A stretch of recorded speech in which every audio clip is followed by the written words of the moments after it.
Hello, this is Babyface, aka Mary. I did this the other night and it didn't work out because I was using OBS. Now I'm going to use Meld and see if it works. Um, I know this is a gaming channel, but in my heart, I think I need to get a more uh middle of the road centrist moderate view out there on politics and social issues and everything. Something more aligned with the larger American base. I see a lot of hard left and hard right and everything out there, but I hardly ever see anything moderate or anything like that. So I need to get this out there to show the world that the regular average person in America thinks. So here we go. What we're going to do today is I have got a video of Charlie Kirk at Washington State, and we're going to review it to see if what I'm hearing, that he was racist and all that kind of stuff like that, and see if it's accurate. Okay, let's get to it. Link in the description below to get 2 free weeks added to your weight loss package. How we doing, Washington State? This is quite a turnout. You guys know how it works. If you disagree, go to the front of the line. I got to tell you, it's much nicer here than at UW. I like Washington State a lot better. A lot better. You guys can say that, but I agree with it 100%. We don't like the Huskies at all around here. All right. All right, if you disagree, go to the front of the line. Thank you guys for being here. We'll be here for a little while. Get comfortable. We'll keep on throwing out hats. And it's great to be here on this beautiful day in Pullman. Oh, I love that. That's great. All right, first question. Yes, come on up. And thank you guys so much. Hello, Charlie. I'm doing pretty good. My name is Philip, and my question for you is if you believe that Trump's deportation of illegal immigrants is unconstitutional. Oh, it's very constitutional. Yeah. Okay. I disagree with that. I believe that it is in a violation of the Fifth Amendment, which provides due process to all persons in the United States. This would include non-citizens, and many of these people are being... A lot of people don't understand the Bill of Rights and the Constitution of the United States. Deported without having a trial or going before a judge, which is in violation of the due process. Yeah, so you are right that if there's an illegal here and they commit a crime while they are an illegal citizen or legal resident or legal individual, illegal, they do get due process. However, there's 2 exceptions to that. There's something called expedited removal. So if someone comes within 14 days or they're within 100 miles of the border, the Supreme Court has ruled that you do not have to give them the same due process rights.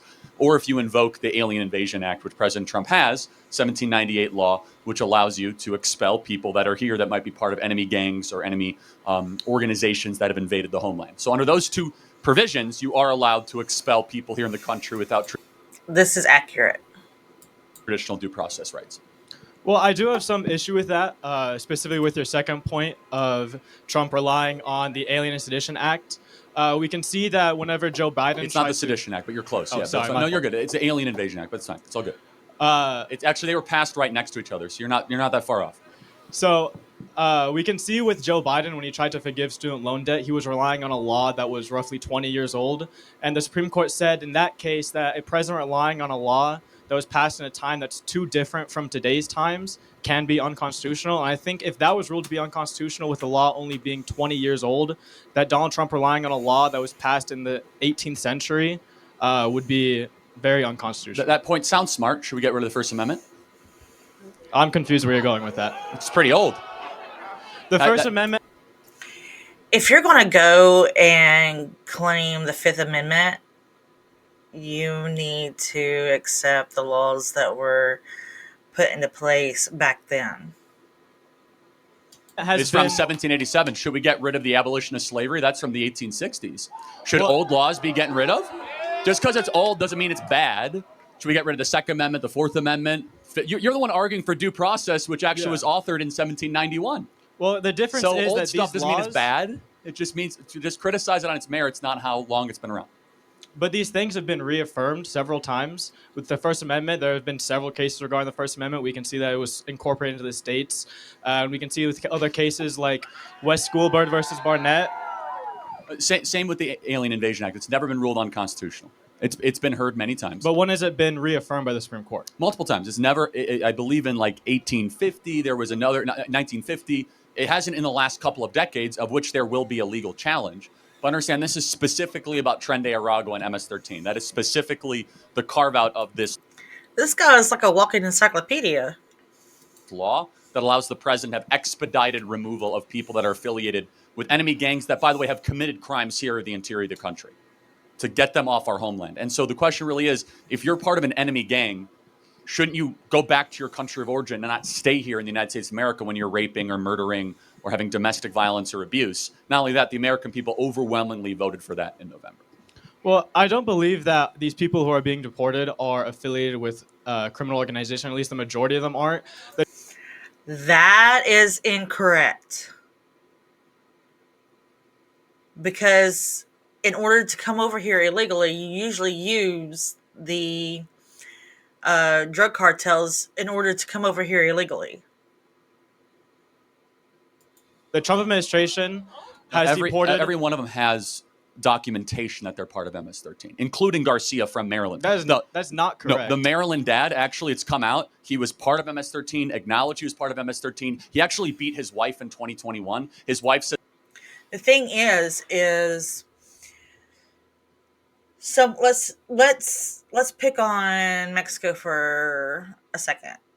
Let's just top of my head, okay? Someone will spend thousands of dollars to pay the drug cartels to transport them to America or the U.S.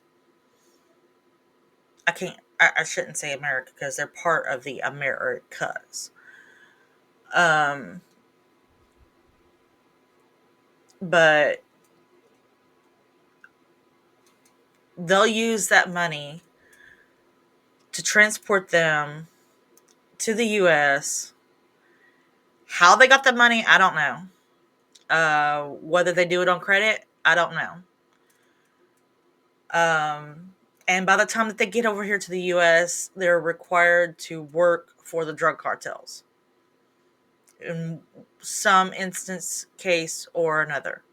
Whether it's prostitution, drug trafficking, as a child sex labor, etc. If they would just take that money that they've saved up to do this, go to the border, claim asylum, use that money for the lawyers, they'd be fine. Says, I actually don't want to be around my husband anymore because my husband Garcia is beating me. He said he was afraid to go to El Salvador because an enemy gang was going to come after him. Enemy gang. That sounds like a gang member to me. And guess what? You should be happy.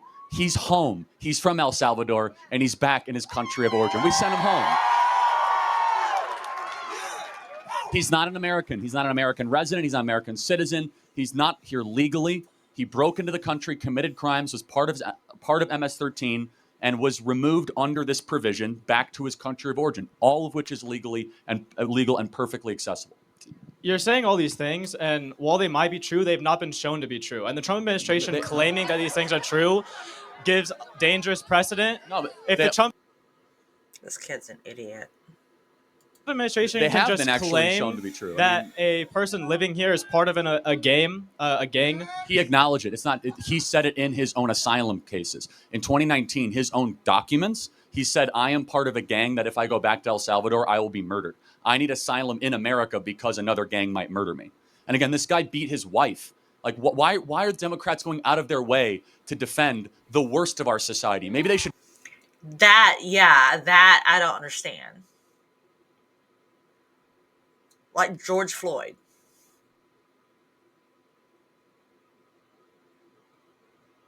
Didn't he damn near beat a pregnant woman to death?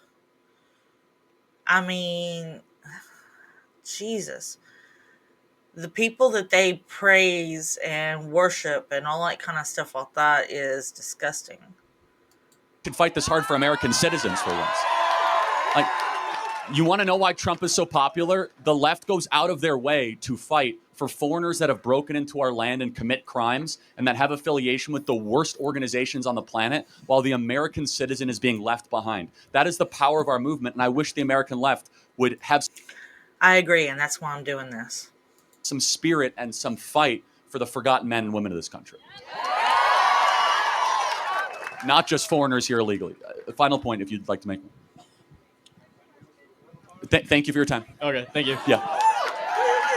So I'm getting my education to become an actuary, so I can Amazing. get a job, make money. And that But anyways, your- I want finish to your ask point. you I'll put my- what your level of education was and why you didn't go to college or dropped out or whatever. I'm a proud high school graduate. Okay. So, and an American entrepreneur that now employs 1,500 people, $100 million budget.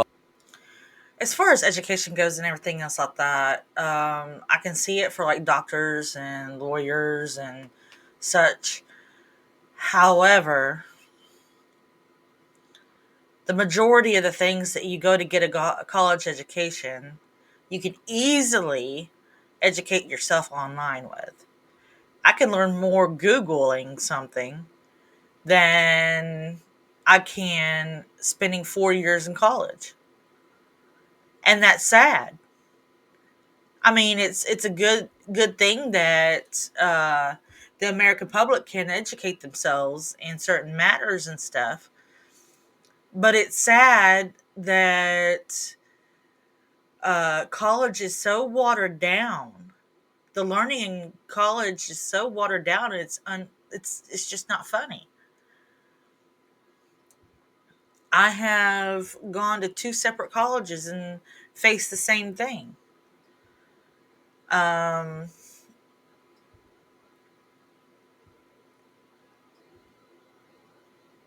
when you can go on, say, Coursera, for example, that's one thing that I have actually taken part in. And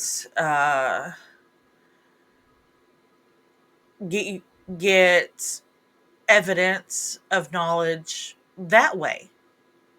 You can earn certifications and stuff like that through these sites online and all that kind of stuff like that. Budget, millions and millions of people follow us, and I didn't have to go to college to do that. And so if people think college is for them, then great. Okay, how did you get there? Through hard work. I mean, just imagine. Think of it this way. Spend $11,000 on 4 years of college. Actually, that's about what you spend on about a year of college nowadays. Spend $11,000 on a year of college, and then turn right around. You come out and you have really nothing but a piece of paper to show for it. When you can get all this information that you could learn there for free online and it not cost you a thing. And grit and determination Okay. and traveling. Did you make connections with other people? Did you network? Yeah, and actually college wouldn't have helped at all for that. Okay, And how? well, because I was trying to meet successful, rich, seasoned, conservative people to seed fund my operation. And if you're trying to find successful conservative people, you don't go to college campuses to find those people usually. Well, if you And look at the crowd, all these people here are conservative, so I don't know fair what. enough. Again, emphasis on wealthy, successful business people. I'm sure there's some in the audience. So you're But, calling all these people poor? well, no, I'm calling them students. Okay, so unless someone here is like a crypto billionaire, I want to meet you. I was looking for seed funding, of which is very normal for a startup operation to do. Okay. But again, I weighed the cost and the benefit. I took a gap year. It's been 13 gap years. However, I am curious. Does it matter that I didn't went to college? Do we want to debate resumes or ideas? No, ideas, not Okay, cool. resumes. So you are studying to be an actuary. Cool. Explain to me, are you worried at all that artificial intelligence will take your job in 5 years? I've asked a few. I've had many informational interviews with actuaries. I've asked them that same question, and they aren't worried. They actually think that it's going to help actuaries do their job more efficiently, especially with like computing on the computer. So I mean, but the job itself isn't going to go away because of AI. But there might be less actuaries. Well, it's a very secure job, so I'm not worried. I mean, again, I know dangerously little about an actuary, but let's say that you're an actuary for an insurance company. Yes. I would imagine part of being an actuary for Allstate or State Farm would be the synthesizing and the collection of tens of millions of data points, finding trends and averages, and then trying to project where that data is going to go, right? Yeah. Objectively, artificial intelligence is going to be better than 99% of human beings with that way. And there's no human cost, and you can run it 24 hours a day. So you're right, there still might need actuaries to make final determinations. But again, I don't know enough about it. But to say that AI won't touch your field, I think it will. In fact, I think it will lower the headcount and make entry level new graduates from schools like this with actuary degrees or math degrees not nearly as important as it was 10 years ago. Hence, my hypothesis that college is a scam, that a lot of people here are getting degrees that will be replaced by robots or artificial intelligence, and half the audience, if you get a job, that actually half the jobs that are available that kids end up getting don't even require college degrees in the first place. Okay, but so you're saying AI is just going to totally replace everything? Not everything. No, I said I'm hypothesizing. I don't know enough about what actuaries do, but Yeah. you heard my 30-second shtick, somewhat directionally correct, I Yeah. imagine, right? Sure. Because insurance companies, the backbone of how insurance companies make money are actuaries, because they have to know what to pay for rates and then pay out for hurricanes or fires or are people going to drop dead. They Yeah. have to project that data into the future. I mean, AI is really good at math right now. It's getting better, and it's getting Yeah. better, and it's getting better. And so, if we get to a place where they think it's going to get, and you're a business owner, why employ 5,000 actuaries that require benefits and Well, what about healthcare? the human element? Like an AI can predict something, but a human can outweigh whether or not that's the right decision or Oh, not. of course, no. I'm saying the headcount of actuaries will inevitably go down. So you'll end up with like 100 really seasoned actuaries, and all the 4,990 people, 900 would probably be largely unnecessary because the number crunching, the data synthesizing, the projecting can be done much quicker and even more accurately in a shorter period of time. Yeah, I mean, we are already using computers to calculate data with coding. So I don't know what you're trying to say here. This is much different, though. The AI can assume some of the human characteristics to be able to blend data models, project them, think analytically. AI is even more advanced than what you are seeing publicly. It's way more advanced. Yeah. It's like 2 years more advanced. The private artificial intelligence of what companies are paying for right now would blow your mind what they can actually get. So again, I don't know enough about actuaries to be able to make a determination. But if I were Okay. guessing, So I would say that 90% of actuaries are going to be out of work in the next 10 years. okay, so can we go back to the original question with college being No. a scam? Yeah, Though? but that's part of the point. Is Yeah, that yeah, yeah. if you're borrowing okay, money, but not just actuaries, not just me, but like other majors, other jobs.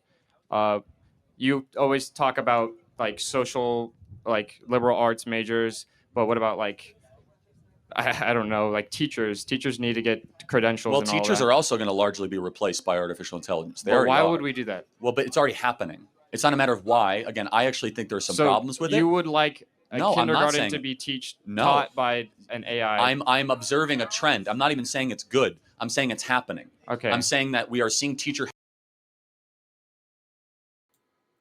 I'm not seeing anything so far racist or anything that he's saying, but they're not talking about anything like that so far. So, and I don't really have an opinion on AI as long as it stays out of the realm of anything that could control us. Headcount go down across the country Well, because also because it's hard to make a living being a teacher. well, also AI is far more customizable. It actually is able to have learning plans based on a lot of different characteristics of the individual student.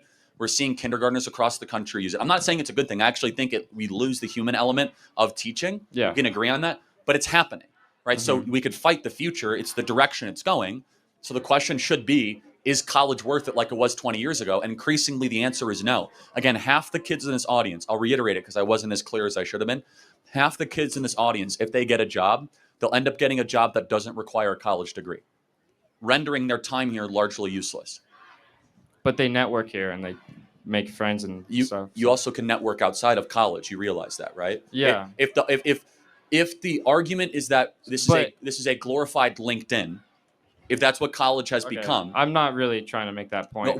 then make the point is why 80% of kids are here that should be in college. Like, Well, if you go to college and you have it on your resume, you have a degree.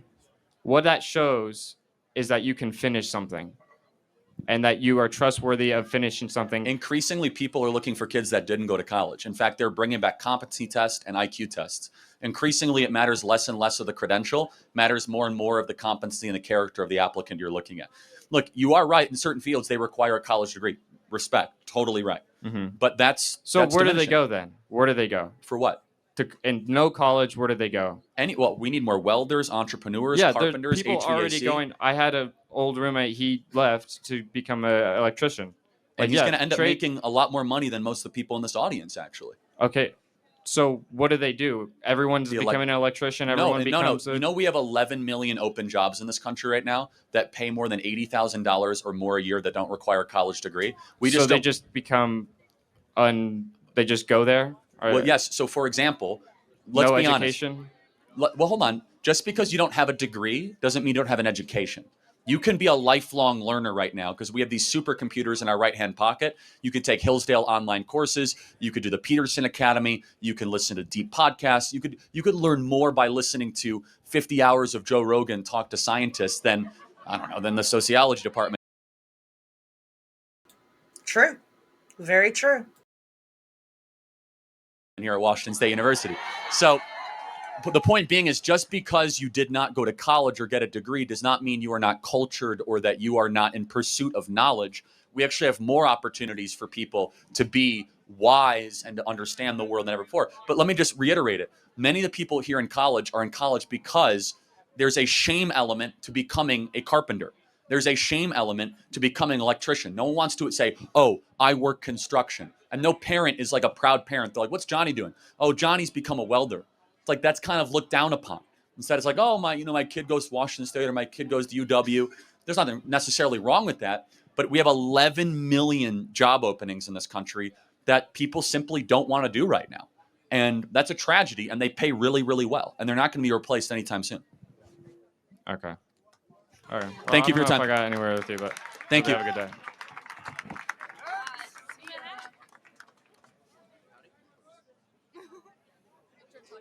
Of course. All right. Howdy there. I'm Sam here. Trying to get a business degree, and I wanted to ask personally if you should believe Pride Month should be continued. We should only have American Pride Month in the month of July. So, no, I wouldn't do anything legal. Lord have mercy, I forgot to unmute my mic. Nothing against gays or anything like that. But no, we should not have a Pride Month. However, if you want to practice Pride Month, go for it. I ain't got nothing against it either way. But I think it's, I mean, we don't have a straight month. I mean, it's not inclusive, and we need to get back to being inclusive in this country. About it, but no, I don't think that any government building or government entity should celebrate what happens in June. Okay. Oh, of course. So you just believe it should be basically privately celebrated? Yeah, if you want to, you have a right to do it, of course, obviously. Okay. Well, thank you for your time then. I just wanted to ask. Okay, thank you very much. Next question. Hello, Charlie. Hello, Charlie. How are you doing today? Good? Okay, so mine's just, I think it's a little dumb question, but I feel like you know more about this than I do, but Okay. I think it's a really important question. My question is basically, you know how the country is divided basically into Republican and Democrat, right? And we've kind of became really, really, really, really, really divided. Like, with all of the people right here, you get to hear like a really big protest going on right over there. Our crowd's bigger. But Yeah, but yeah. Why do you think we have become so divided as a country? Yeah, it's not actually a stupid question. I mean, part of it is, look, it's going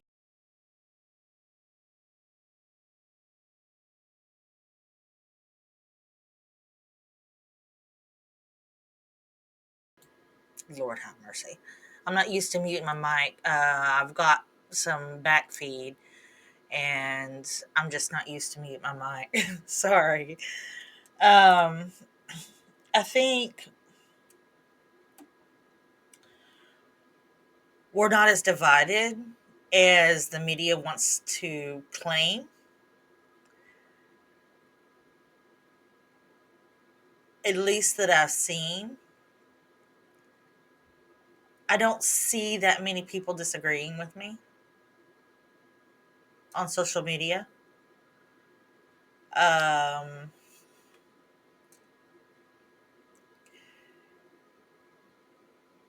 I think I know where my back feed is. I think it's my fan. It may be my fan. If you hear noise in the background, it's probably my fan, and I'm sorry, I gotta have it on. But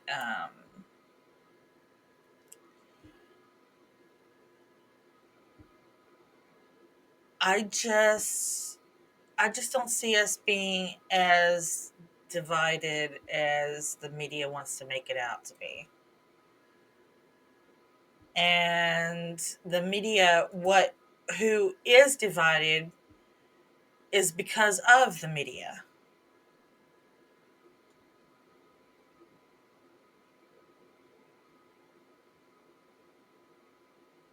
No one wants to hear the drastic BS on the left, and nobody wants to hear the drastic BS on the right. to sound like overly simple, Yeah. but I do want to ask a question to prove my point. The side that believes in freedom of speech is the side that I believe is on the right side of history. Yeah. Has there been an instance, guys, where a liberal has had an open mic on campus where conservative kids can ask questions and you guys feel respected? How many of you kids here on campus, raise your hand, do you feel as if you're graded down if you come out as a Trump supporter or conservative? This is the why we're so divided. Look around. And I hope the professor is still here to look at this. It is not because of conservatives. We seek to heal this country. I'm trying to find common ground. We're trying to look at each other as fellow citizens. Conservatives on campus are treated terribly. Just the other day, by the way, is that student here, the student that got punched in the face? Where is he? Come on up here. This kid's amazing.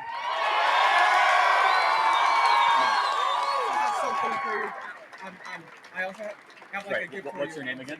Jay. Jay.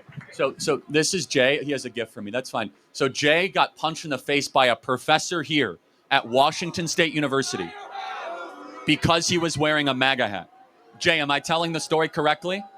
Come on, come here. Okay, I'll open the... Do you want me to open the gift now? Okay. Come on up here, Jay. So Jay, I don't want to put you on the spot. So you got punched in the face. You got punched in the face by a professor here. What happened? Well, basically, so what happened, everyone, was I was walking to Valhalla to get my food exchanged, and PhD student Patrick Mahoney, as well as his accomplice Gerald Hoff, did not like the hat I was wearing.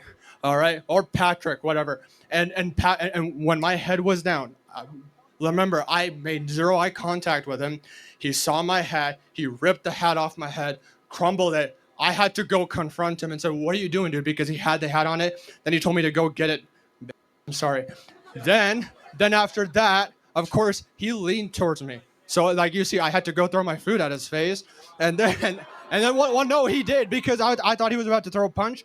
What happened to him? What happened next?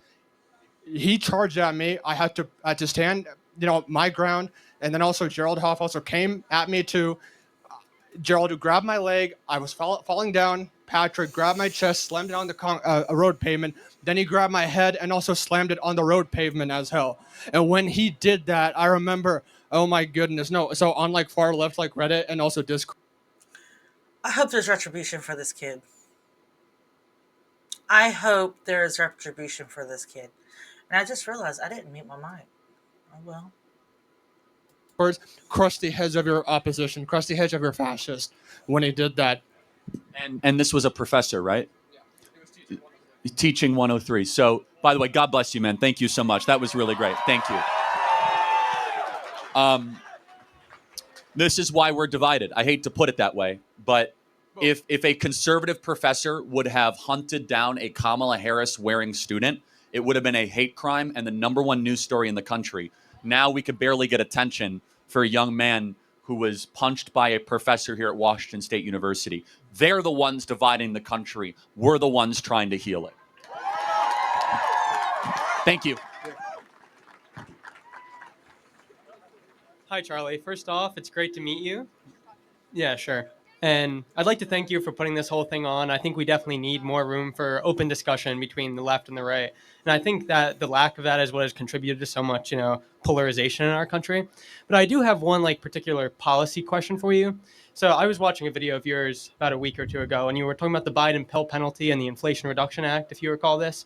And not to misquote you, but I believe your exact words were, gutting medical care research to fund green energy giveaways. Is that correct? Does that sound about right? Yes, but I should have been much more precise. I could tell you why I don't like the pill penalty if you'd like. Okay, I'll continue. But I acknowledge question, I could have been more precise. So, from my understanding from reading the bill, is that I haven't read the bill, so I can't really comment too much on it.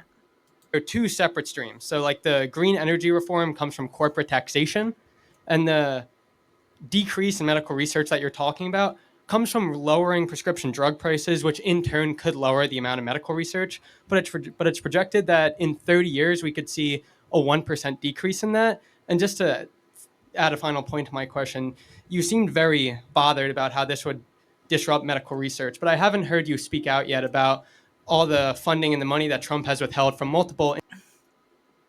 As I said, I've already done this before with this video. So I know his response to an extent off the top of my head. However, I have to say that I disagree with him on it. He seems to think that there should be more money going to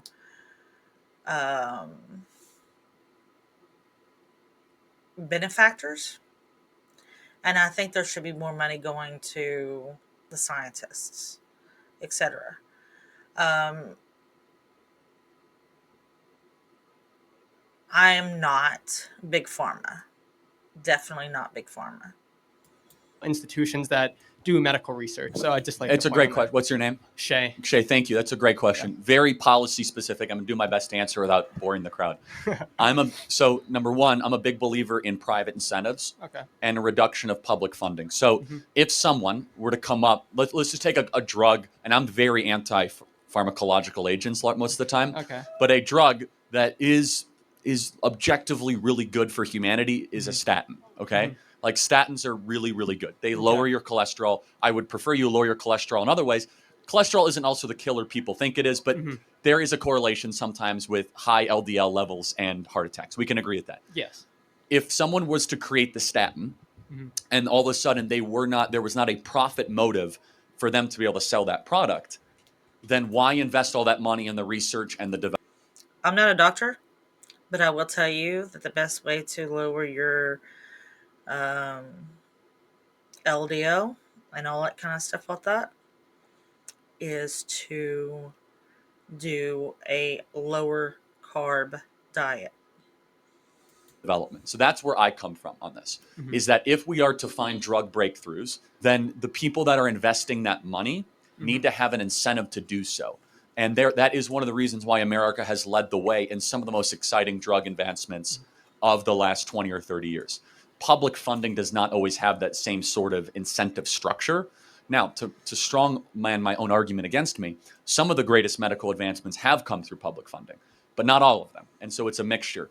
So what the Biden pill penalty did, part of the Inflation Reduction Act, is it would have severely jeopardized the patent window, basically, that a successful drug would have had, basically de-incentivizing future investment in drug breakthroughs that could have helped a lot of people. Yeah, so I completely understand. Does that what make you're- sense? So Yeah. I completely understand when you're talking about incentives and how if the incentive is lower, that we're not going to see as much production of new drugs. But we've seen like policies like this go into effect in multiple other countries that have much better healthcare and better research than us. You see this in Switzerland, you see this in Germany and Norway. Much of the Scandinavian countries that have very fortified healthcare systems have already adjusted to this. You are right that they have lower costs, Mhm. but do they have this robust innovation? No. Now, Germany does. Germany has a very good drug industry. So that would be an exception. To grant you a point, Germany has some of the best drug company, best, I think Bayer is not that great company. But anyway, the point being they're very innovative. Yeah. So it's a balance. I tend to lean on the side of innovation, not on the side of price controls. Okay. But like it's great having like these drugs and them being available to the public, but where I think I disagree with you is what's the point of having these drugs if they're so inaccessible to the consumer base that like it's great having That's a good argument. like Yeah. Yeah. So you have to find some sort of a medium. I think the I agree. Biden reached too far, Okay. where the potential biotech market Mhm. was, again, it could have been alarmism, Mhm. but at least the story that I was presented would have been a flight of capital. And that's a serious problem. Like, for example, there is not like a robust biotech industry in Sweden. I can completely agree Right. with that. We're the headquarters, like we are the epicenter of the world when And it I comes don't think to we should biotech lose industry. that. Like, Yeah. again, I say this as a Maha guy who thinks we take way too many pills, but there are some potentially very exciting drugs. Like, for example, for kids that have like life-threatening illnesses, like stuff that we can all agree that we want to try to see breakthroughs on, right? Yeah. And we can also get to root causes. But I don't want to see us lose the biotech edge. And I hate to always like pull this card, but China is catching up to us on biotech. And I think it would be awful if all of a sudden they're the ones that control the IP to potentially life-saving drugs for our kids. Okay. So Does that make sense? I do agree that we needed more focus on US than accepting from other countries. It's yeah, like okay. final So point. I understand what you're saying. My question for you then on that, if you're against the Biden pill penalty, I'm yet to hear you propose an alternative to that. How would you recommend bringing down prescription drug prices while maintaining that research? If The that's what you only think? solution that I have found is you have to make it quicker and easier to get drug approvals. Okay. As that there's two. I disagree with that. That's another bit that I disagree with. I think we need more time, more studies, etc. They should not be rushed, etc. Too much waiting time for research and development and testing and trial. And you have to be able to get from inception to drug to market way quicker. You have to compress that time frame, which would then create a lot more competition in the biotech market, Yeah. which would then inevitably, hopefully, lower prices. And just one tiny question for you, just because I've been wondering how you feel about this. You're obviously clearly very pro-tariff, pro-protectionism when it comes to bringing back like the American economy and the American workforce. How did you feel about the Chips and Science Act, the bipartisan act that Biden helped bring in? Some of it was really good. Okay. Some of it I really didn't like. I can understand that. I can Some accept of it, like I live in Arizona. Yeah. And part of what was part of that bill was bringing the Taiwanese semiconductor industry to Phoenix. Yeah. We have like 10,000 new jobs. It's amazing. Yeah. So some of it was actually pretty good. Okay. Thank you for your time. Great. I Thank you, appreciate Shay. that. Have a great Very day. thoughtful question. Thank you. Give it up for Shay. That's how conversation should go, everybody. That's great. Sebastian, give it up for that. Okay, what happened to the girl? Is that good? Is that good? Can you hear? Yeah. Okay. Hey, Charlie, This kid is an asshole. how you doing? Good. So, I have a question. Charlie, you talk a lot about patriotism and supporting our troops. So I want to ask you, why did you and your movement have outrage when Joe Biden checked his watch when the 13 service members were coming home, but no outrage when Donald Trump is going golfing when 4 service members come home dead? You have to tell me more. So you would have liked to see President Trump go and visit when they, yeah. Yeah. Okay. I Look at all that emotion. agree that checking the watch is probably disrespectful as well. But Now I will make one distinction, if that's okay. go for it. Joe Biden was responsible for those 13 guys that died. Donald Trump was not. Now, Donald Trump called all those families. He wrote them all letters. Now, what do I mean by that? Those 13 service members, when Joe Biden checked his watch, was because of Joe Biden's reckless withdrawal from Afghanistan.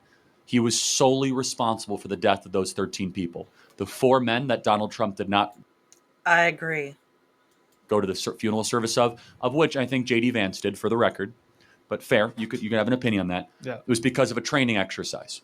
That's a big difference. Donald Trump was not responsible for their death, where Joe Biden was responsible for all 13 of those dying at that gate at the terrible withdrawal in Kabul. It was a golf tournament. It was a golf tournament. It wasn't just some training exercise. I understand. And again, I would bet you money that Donald Trump goes and counsels the families and goes above and beyond, of which is his reputation. He's been known to go above and beyond for family and service members. He hosted all 13 of the families, the people that lost their lives in Afghanistan. And just so we are clear, Joe Biden never called the families of those 13 that lost their lives in Kabul. And so you can have your own opinions about that, but you have to be morally clear about the differences between 4 terrible, awful deaths that die in a training exercise versus 13 that die because of a commander-in-chief being derelict in his duty. If Donald Trump does not do what you said he did with the 13 soldiers, will you condemn it? Again, if Donald Trump shows no remorse or sympathy, doesn't write a letter or doesn't send them, right? Yeah, I would. You know what I would do? No, I wouldn't condemn it. I'd call him and tell him to do it. Okay, do it. Yeah. Have him do it then. Well, I bet he already has. I don't know every detail about this, but I would bet you a lot of money that President Trump has been incredibly magnanimous, charitable, generous, and empathetic towards those 4 soldiers. I could say that just because I know the man, I know his heart, and I know how he aches whenever anybody dies, especially service members in our wonderful military. Okay, what about when he disrespected John McCain, calling him not a war hero because he is captured? Okay, well, that was a long time ago. For the record, this was an ongoing dispute between John McCain and President Trump. And for the record, outside of John McCain, You see this kid's face shaking and the shakiness in his voice? That's emotion. That's not logic. That's emotion. in service in Vietnam, let's be very morally clear. John McCain's foreign policy has been responsible for the unjust death of nearly 1 million people in the Middle East. So spare me where I'm not going to go out of my way to defend John McCain, who was basically the author of the Iraq War, of the Libyan civil war, of intervention in Syria, of saber-rattling against Iran, of saying that Russia is one of our greatest enemies. John McCain was a neoconservative, just like George W. Bush. And so it was part of a long dispute between McCain and Trump. And honestly, Trump made good on it when he sent Air Force One to go have John McCain's 9th funeral in 4 days. You guys remember this? It was like the world's longest funeral. And so if we want to dig up something Trump said 10 years ago, I have service members in my family that were Vietnam War vets, and I think calling them suckers and losers is not a good thing. He never said that. Now this is where we're getting into fraud territory. He never said suckers and losers. You are right of what he said about McCain. White House people confirmed he said it. No, it was by Jeffrey Goldberg from The Atlantic. We know that slippery little snake that he is. That's not patriotism. The chief of staff and the national security advisor that hates him, John Bolton, said that he never said that about the D-Day. So do not come up here and peddle hoaxes. You have to be very accurate. You have to look at original source documents. But he never said suckers and losers. President Trump would never believe that, think that. In fact, he's been a wonderful fighter for America's military and will continue to do so. He never said suckers and losers. That is not correct. We can dispute that, but sure. There's no evidence. All right. Do you have another thing on your piece of paper you'd like to mention? No, just that you're a coward and not a patriot. I told you he was an asshole. He's a child. He is a child. And I don't mean his age. I mean his mental age. His emotional age is a child.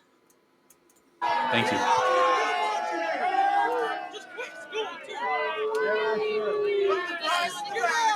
Thank you. Well, oh yeah, you're good. Hello, Charlie. Direction of the crowd. I disagree with as well. They told him to drop out of school, all that kind of stuff like that. Yeah, that was uncalled for. Hope you're doing well today. My name is Doug, and I came today because I'm not really political generally. To be honest, I'm not even registered to vote. To be honest, so I just came here to kind of exchange like the marketplace of ideas. You know, not to like debate or anything, but just to exchange the marketplace of ideas. And so I had a question about a policy that I'm kind of conflicted on myself, to be honest. So I wanted to hear your opinion.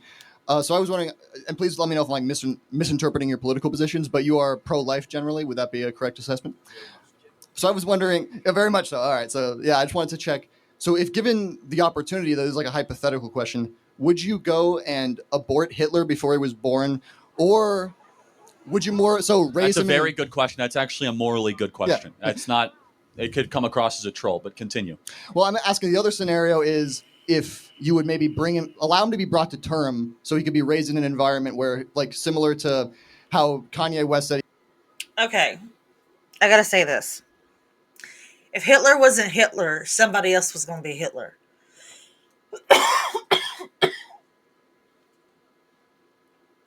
Not only that, we needed to experience Hitler to know that Hitler was bad. If that makes sense. I'm not saying we deserved Hitler. I'm saying we needed to experience the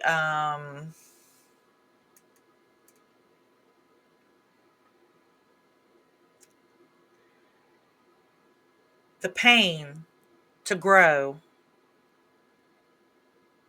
and realize that what Hitler stood for, what the Nazis stood for, was bad.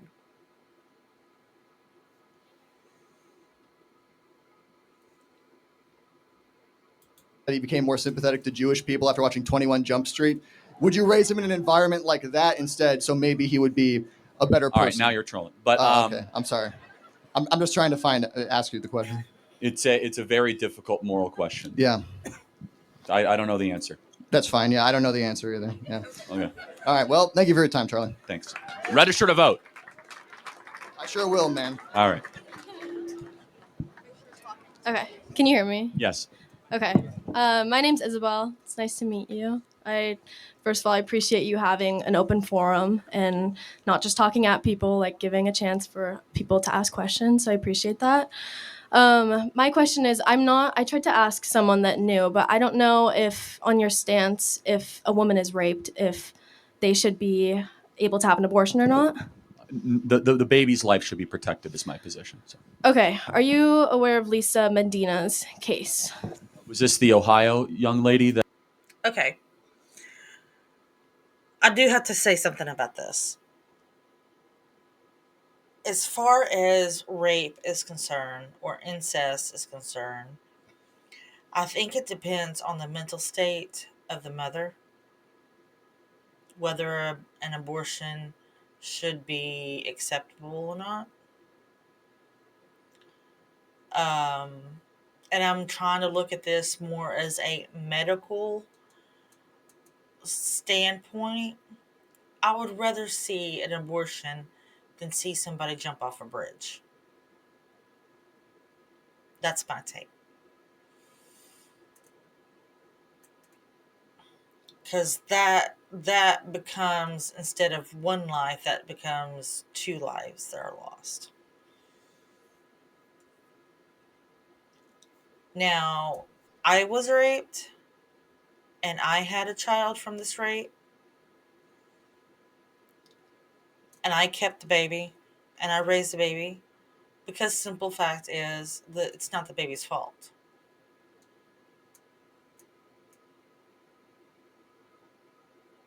But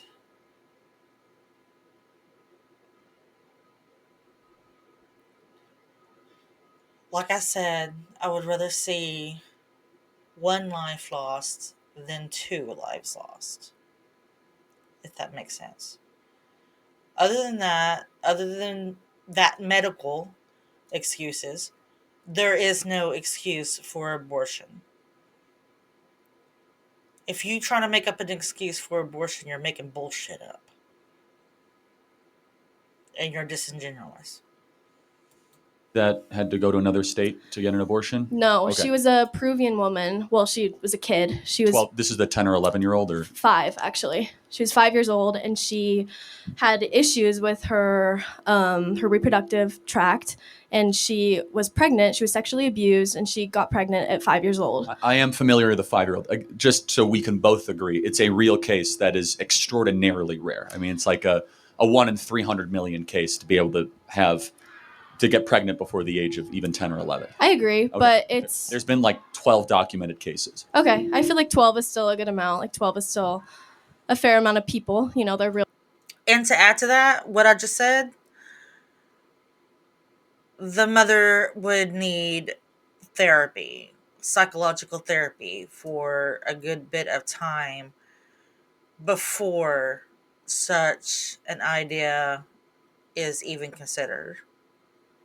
Real people. They're real children. Yeah, 12 over 60 years is small, but it is real. So please continue. Okay, so I mean, rape is pretty common, right? Would you agree with that?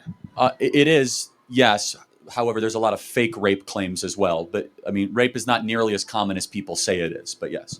Okay, well, it's still a pressing issue. I think anyone here could agree that rape is a pressing issue. But For sure, it happens. I don't understand how someone could argue that the 5-year-old should carry a baby to term. I don't understand how a 5-year-old girl could raise a child, how that child would be given a better life. I understand that you're giving the child life, but I don't understand. Well, and I know you have kids. How old are your kids? 2 years and 2 years and 1 year. So, okay, so if you have really young kids, and 3 years, 3 years is not a long time. I won't even have graduated in 3 years. Would you be okay with your child having again, another baby? This idea of 5-year-olds getting pregnant is so insanely rare. That's not my question. No, it is. Like, it's not even worth even addressing. However, like, elementally, there's another issue to your problem, which is if they are 5-year-old getting pregnant, their life is in jeopardy. That actually is not the pressing issue of how they got conceived, right? So there's two separate things: woman's life in jeopardy, or the 5-year-old's life wasn't. I'll be right back.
I'm trying to put more light in the house. Well, in this room. And I had to get something to drink. Okay, back to where we're at. In jeopardy. They had a C-section and it was perfectly well, healthy, so that's not the issue there. Yeah, then the baby shouldn't be aborted. Okay, so you'd be okay with your 2-year-old in 3 years having a baby? Well, no, I wouldn't be okay, but would I be okay with terminating another life? No. So you would rather your daughter at 5 have a baby than have it aborted? Yes, I would not be able to live with blood in my hands. Would you? Okay, I think... No, but let's walk through this. Would you be okay walking into an abortion clinic, hearing a heartbeat, seeing brainwaves, seeing the baby on the ultrasound and say... Yes. I don't know about 5. I'd have to actually think about that. That's a bit young. That might be harmful to my child. I don't know about that. Yeah, I think in that case I'd be okay with it. With the abortion. If the abortion can be done safely, which is questionable. Questionable.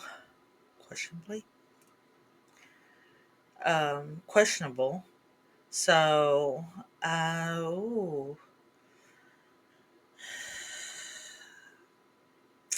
that's just tough. Thankfully, there's not very many of anything like that ever going on, but... I think... Wow, that's really, that's dark. But that's not my question. That's why I didn't want to... It absolutely is your question. The question is, you asked me, would I be okay with it? You said yes. There's no moral difference between a baby conceived in rape or not. There is 100% a moral difference. Really? Also, you're... No, time out. Wait, someone in this audience is conceived in rape. Do you know who it is?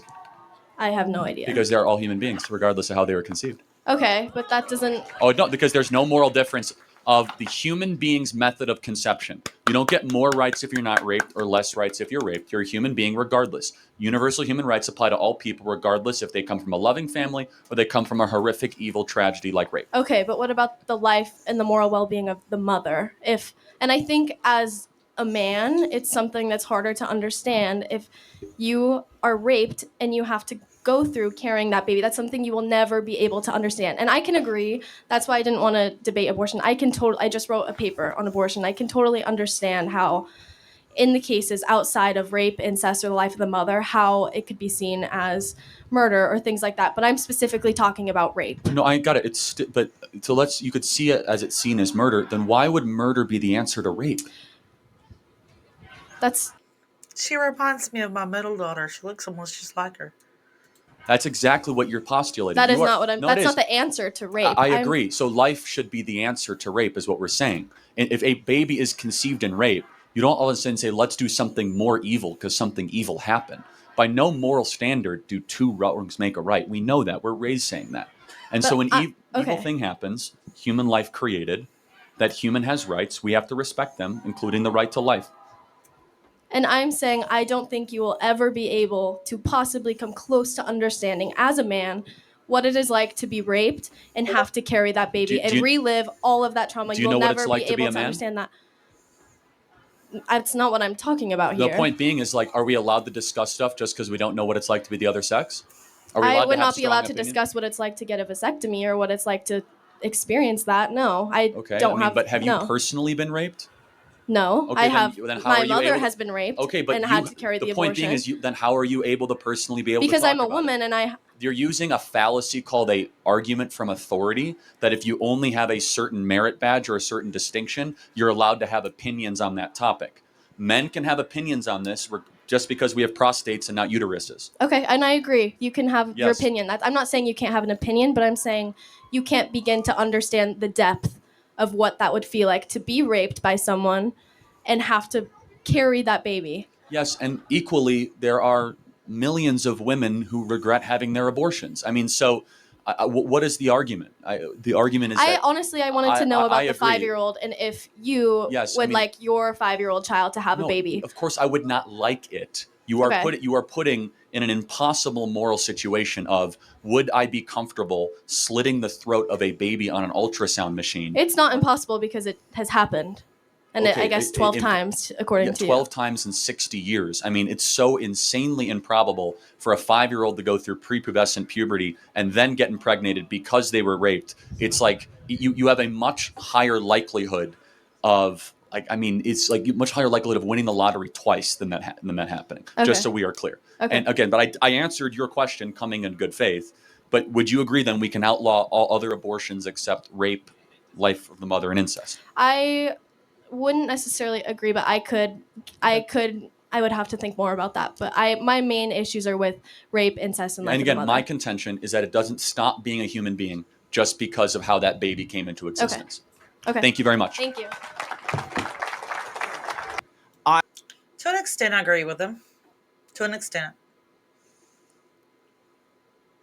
I am part of the Washington State rugby team here on campus. That's Yes. a tough sport, man. Yeah, I'm going to skip this. This was just about him asking for donations, stuff like that.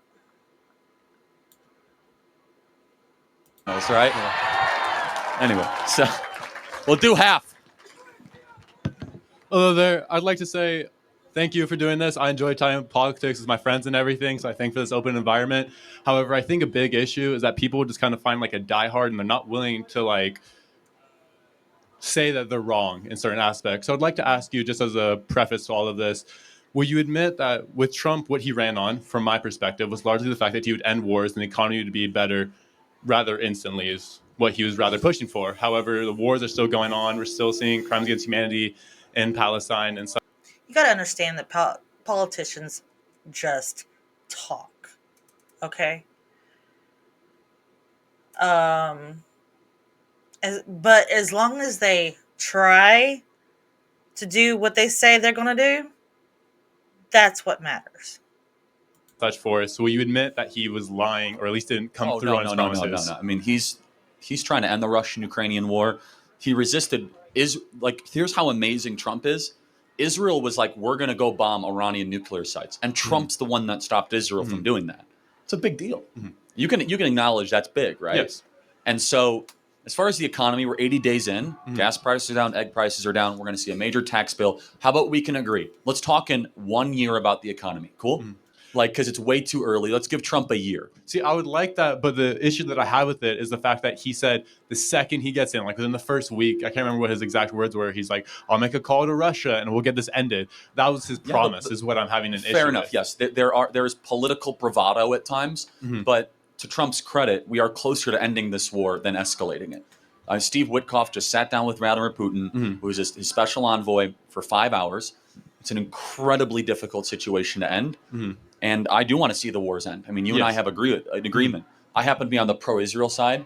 And I think what's happening to some of the civilians in Gaza is terrible. I want to see that come to an end. The rape and the murder and everything, yes. Well, I don't. Do you have evidence of IDF soldiers raping women? There's a case with the rape, and that was discussed in the Israel government, I do believe, with some of their official members. Yeah, I'm not aware of that. But yeah, so sure. Of course, I don't support that. My second main thing is I struggle to see how Trump is for like the lower class of people. We see like with his tax. I know you've talked about it a bit with this tax cut, and hopefully that comes through and that helps us. However, the tax cuts that push for the top 1% of people compared to him cutting Medicare, Medicaid, and processes that help millions of Americans, I'm failing to see how that's, and under the disguise of saying that is for money, but he's allowing less money. But let's go through the three things that Democrats are going to vote against. No tax on tips. That's a working class thing.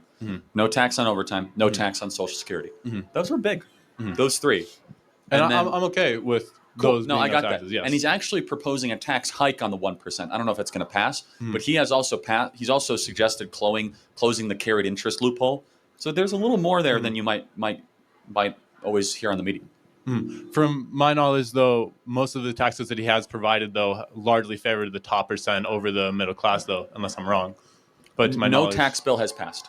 Yeah, not this term, but especially in his past term. His first term, it was largely a middle class tax cut. But yes, you are not totally incorrect. Wealthier people also paid less. Which, by the way, I think less taxes for everybody is a good idea. But then may I ask you, what do you think about like his cutting Medicare and Medicaid that helped millions of Americans? That for has not food happened and yet, though. Department of Education. All of this is an ongoing discussion. So, and also he's not touching Medicare at all. Medicaid is very complicated. There's a lot of fraud. There's a lot of abuse. There's a lot of double dipping. So I do think we need to reform Medicaid. Because Medicaid is a distinctly different thing than Medicare. See, I can agree with you on that, on the reform part. Sorry. However, hasn't, to my knowledge, he has yet to bring actually a plan of reform. I've talked about it with some of my friends that are Republican as well, and they said, yes, that Medicare has its issues. I completely agree. I think a lot of our government needs reform. However, a big of my issue is he's yet to propose a plan to actually reform it. His main thing is just let's get rid of it, per se. Same with like Department of Education. He's not saying to get rid of Medicaid. That is not correct. But we should get rid of the Department of Education for sure. Like that, like 100%. That Can I ask why? Yeah, well, since the Department of Education, have education standards and outputs gone up or down? I believe they've gone. It depends on what standards you're talking about, though. Everything: reading scores, test scores, literacy, our standing in the world. The Department of Education is the Department of Education Administration. There are 21 million people that work for the government in this country. 11 million of the 20 million work in education. Do you know 7 million of the 11 million are not teachers? They're administrators. They're desk workers. They're paper pushers. Yes. This is largely pushed by the Department of Education. Yeah. It is the Department of Bureaucracy. And that's where all the money goes. All the money goes to schools, goes in administrative pockets, stuff like that. Why not reform instead of harm people in the process of trying to cut it? There is nothing good the Department of Education does that cannot be sent to other departments. You're telling me there's not one thing in the entire Department of Education of helping students whatsoever? You show me a school that got a raise that did not raise their own salaries. That can't also be sent to other departments. See, that's the key. That's what you don't hear in the media. He's not getting rid of school lunches. He's sending that to the Department of Agriculture. He's not getting rid of student loans. He's sending that to the Department of Treasury. But will it be handled properly? Better, way better. What do you think? A education bureaucrat or a sophisticated financial expert at Department of Treasury is better at understanding student loans? Department of Treasury. Yeah, so he's actually making it better and more efficient. So you think he's just deleting stuff. In reality, he's making things more efficient and sending them to other departments. Does that make sense? In a sense, I get that, but at the same time, the main worry is that there's no actual like solid concrete plan of like hope. Of course there is. You just don't know it. The entire thing's a big gamble. Same with our economy and the tariffs and everything. It's a big there's gamble. No plan, but you got to dig deeper, man. This administration is far more sophisticated than you think. You think that they're just shooting from the hip and that they're just doing random stuff. These are incredibly talented, smart people that have thought this through, that are very methodical in how they're going about it. I believe it's Linda McKinnon, Department of Education Secretary. Linda McMahon. Linda McMahon. The WWE great. But you're saying she's incredibly knowledgeable about this. She did run the SBA. She ran the Small Business Administration. That's big.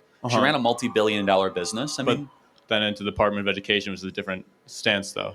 Yeah, I mean, who would you rather have run the Department of Ed? Like a teacher who's never run anything, or someone who's run a multi-billion-dollar business? Probably the business operator. Rather someone with a bit more education into actual education process. Not really. I'm not saying like a teacher. We've had but former teachers. Arnie Duncan was the head of Department of Education under Obama, and he was a former teacher. He was a disaster.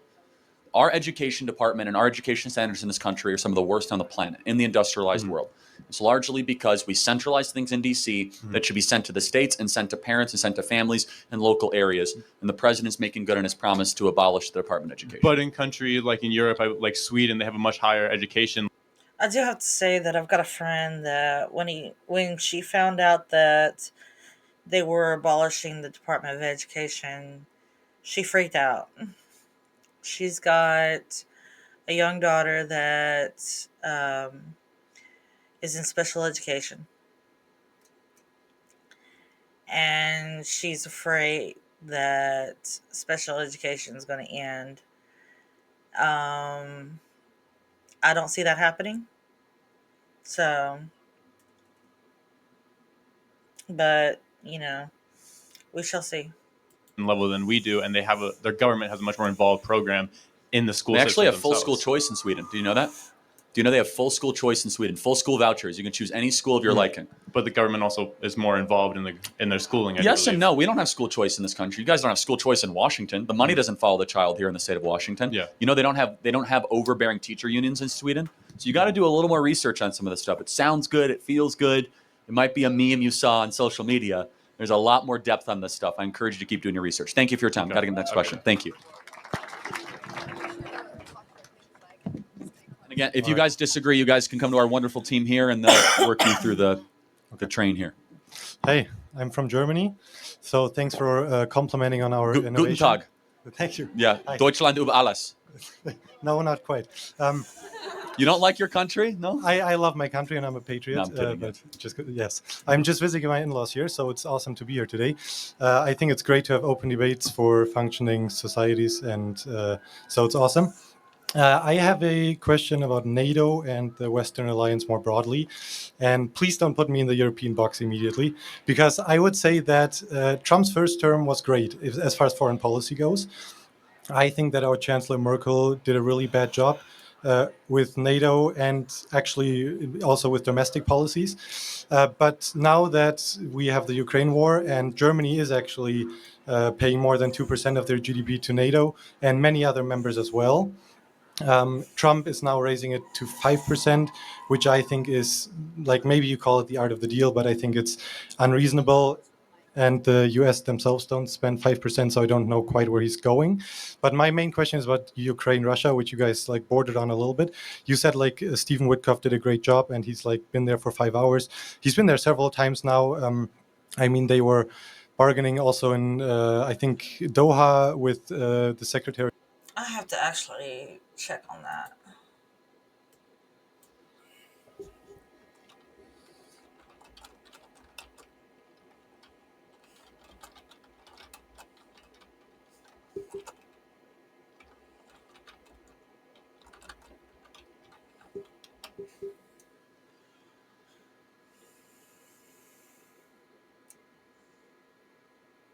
Uh, 3.4%.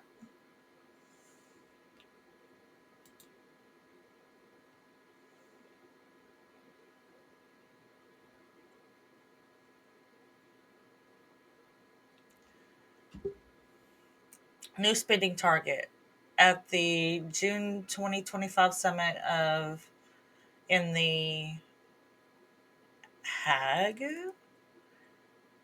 I have no idea what that is.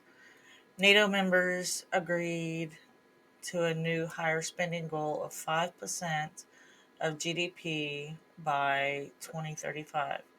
This breaks down into 3.5% of core military spending and 1.5% for resistance and infrastructure. What do they need it for? Resistance and infrastructure. Well, anyways, back to here. You said yes. So I don't see how the peace through strength that I actually think Trump did in the first term is working out this time. And my worry is that the second. So that was a misnomer and not quite accurate when saying that the U.S. doesn't pay that much because it's meant for all NATO members. Second term is going downhill really fast as far as foreign policy goes, because as far as Russia goes, they've so far just answered with further attacks on civilians as well on Palm Sunday, which even Trump called a mistake.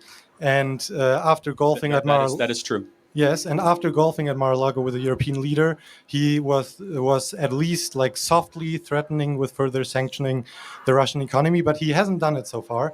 And I don't understand why Trump, if he thinks he's a strong leader, after proposing a 30-day ceasefire, which Putin disagreed, then he wanted to narrow it down to just energy infrastructure, which is in his interest because the Ukrainians have a couple of points where they're actually pretty good. One of them is energy infrastructure. So it was a bad deal, and he already got concessions from the Ukrainian side. What's the question? Yeah. Well, the question is, why, if Trump says that he's a strong leader, why is he not getting Putin to agree with him? And why do you see that they are closer to an agreement than they have been during the Biden administration? I don't think Biden did a good job because they had no strategy. But Biden wasn't even talking to him. I guess, so as a German, let me first comment on the NATO thing. Trump proposing 5% is to try to make good on the many years where Germany was under 2%. So for many years, we paid for NATO, and this is just catching up for that. Correct. That's his belief. Fair Yes. or unfair, that's his belief. But you can agree for 30 years, we've paid the lion's share of NATO costs. America has. And I'm not, I actually, I don't hate NATO. I inherently don't think it's a bad idea. I do think we shouldn't have NATO expansion. I think that's been a mistake. But NATO's expansion as far as Ukraine, or also as far as Ukraine and Sweden? Finland, I think, was a mistake. Finland is very Russian in a lot of ways, and you can even acknowledge yes, but I mean, Russia pushed them into NATO. With I know, but Finland was even neutral in World War II. I mean, like, it was like Finland is a very edge case. You as a European would respect that. Of course, it's fine. It's But fine. let's not get into Finland. I don't want to get into that, but I would just ask the question, because this is the most important question. Here's the way that we look at it as Americans. Through door A, we can continue this war. We will give more armaments to Ukraine, and 1 million more people are going to die. For what? Not helpful. I agree. Yes. Yeah, and then door B is to try to find some settlement. Do you think we should try door B more than door A? Absolutely, Okay, but I we think agree. he should put the same type of pressure on both sides. So what- yeah, fair because enough. right now I think he should just sanction Russia and see where they're going. Because right now I don't just think push you're them incorrect. further. I don't think you're incorrect. Russia thinks they're winning, and they are. And they are, So, but the question is then, what else can we do to Russia? Because Joe Biden did so much. I mean, they dumped their dollar bills from their reserves. I mean, there's very little that we can continue to do to Russia I think outside you of could- supplying more weapons. Yeah, but like for example, supplying more weapons. Like there's like so. That's a no-go for us. But why can't you supply more weapons as long as Putin doesn't agree to a ceasefire? I'm great, Because and I think we have a ceasefire would different be view good. of the war than Biden. We don't think it's primarily America's responsibility to hold up Ukraine. Okay, I agree with that. So we just but have a now- different philosophy. Okay, that's fine. But like you bordered on the horrible Mistral from Kabul. I think that no matter what Biden did, like this is what Trump inherited. So that's how democracies work. So he can't do anything about what his predecessor did. Now he's in this place. And I think that if you just drop out and after saying in 24 hours, I'll solve this war and not getting it fixed and just saying we'll stop being active there at all, I think that will have major ramifications for all the other Let me ask you, though. foreign policy. Let me find where I think we disagree. Do you think we should grow closer to Russia or further away from them diplomatically? Well, I think you can grow closer to them, but we I agree. think you should definitely not grow closer to them as long as they're still fighting civilians and as long as they still keep the war up. Because I think the you bombing that Russia did is morally indefensible. I yes, agree. but so like I actually sent a message to Trump at one point in time, and it was about this issue, the Ukrainian war. I think that Russia should keep Crimea and get the people that side with Russia from Ukraine. That will help him tax wise and industrial wise and all that kind of stuff like that. And then turn right around. That'll help Ukraine by getting the people out that disagree with the country. If that makes any sense. But I haven't heard anything like that yet, so. they are talking, and especially JD Vance. So, a quick question: I like do you JD a think, lot. Do you think that Trump and JD Vance are in alignment as far as their foreign policy? Yes. 100%. I mean, they're not the And I mean the people, not the land. same carbon copy person, but JD serves at the pleasure of the president. I'm sure JD is more a little bit more cautious than the president is at times. Yes, he's less of an interventionist, Correct. and I think that, to be honest, I think that Trump is a pragmatist, and JD Vance is much more ideological about this whole thing, which you saw a little bit with the Houthi attack, like with the Signal Gate, where apparently he did not want to do the same thing as Trump did, and The reason why I say he gets Crimea is because it was democratically given to him. Not the case of eastern Ukraine.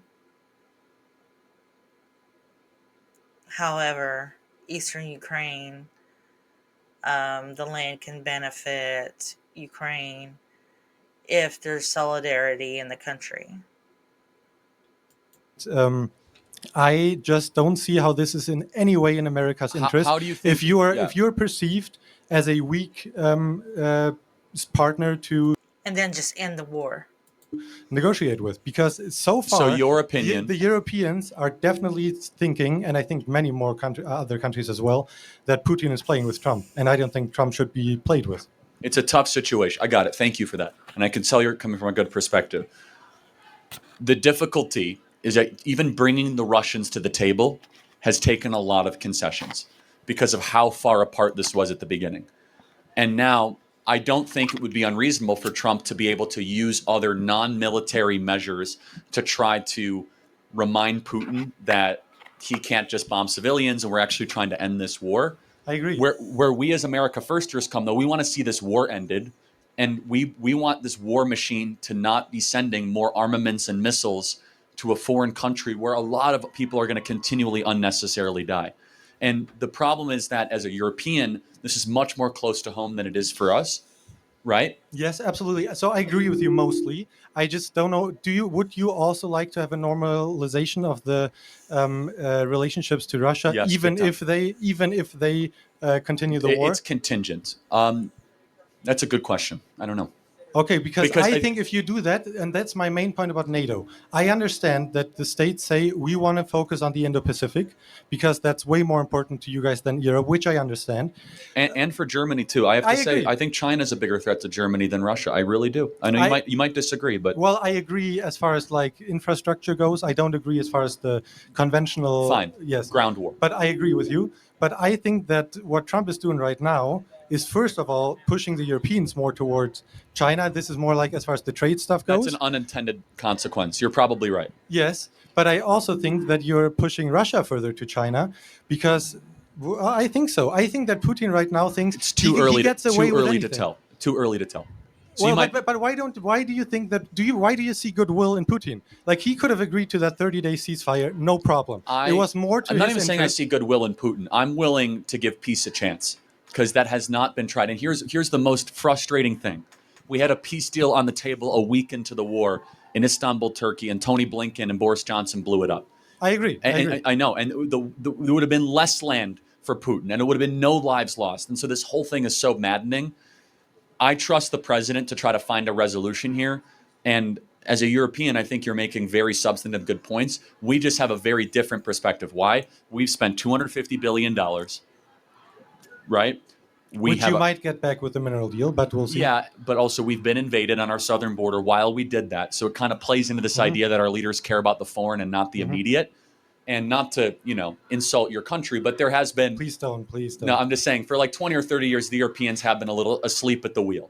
Yes. They've said, America will protect us. We can pay money for other stuff. Yes, but now... that is changing. But now we are leveling up. Finally, but... We just passed a $1 billion debt deal. I know, but you and I both know Germany does not have a military-industrial base. No, but this is why I think you should have Europe, as far as the economical power on your side, to be able to fight China. Because if you don't have the leverage of saying Europe is on our side in the Indo-Pacific... I agree. We do need Europe.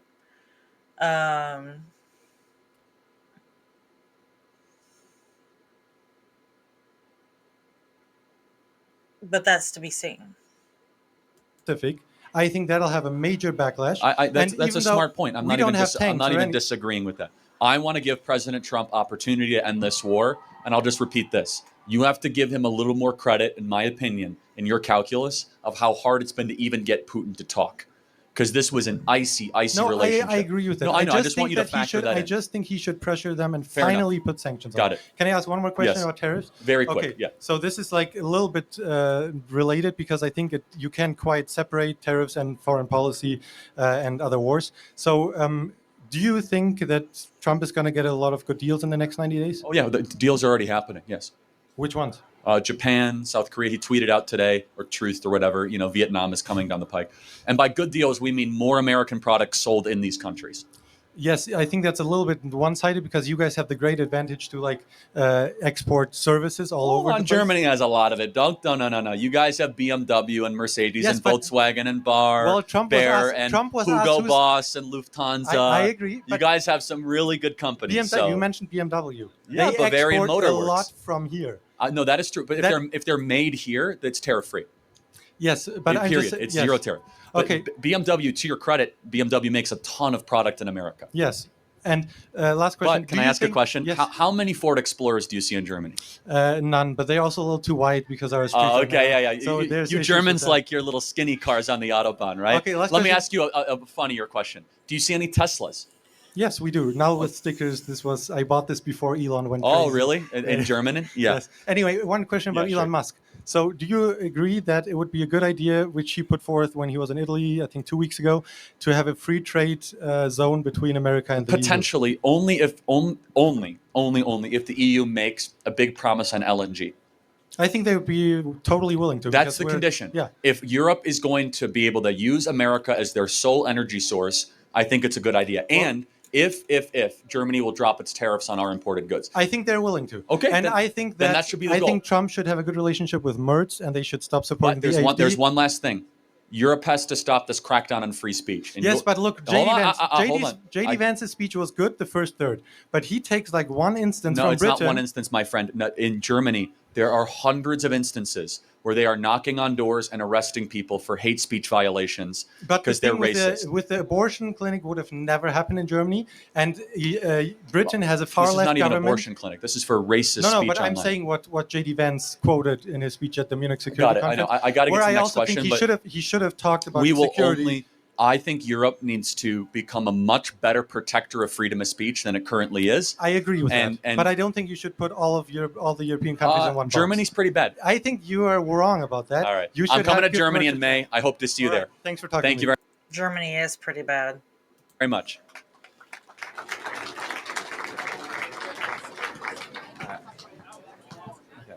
Hello. Hi, Charlie. How you doing? Good. Okay, so I just wanted to talk to you about Elon Musk. Within the reason why Germany is bad, though, is they've got kind of a psychological excuse. Look what happened with neo-Nazi Germany.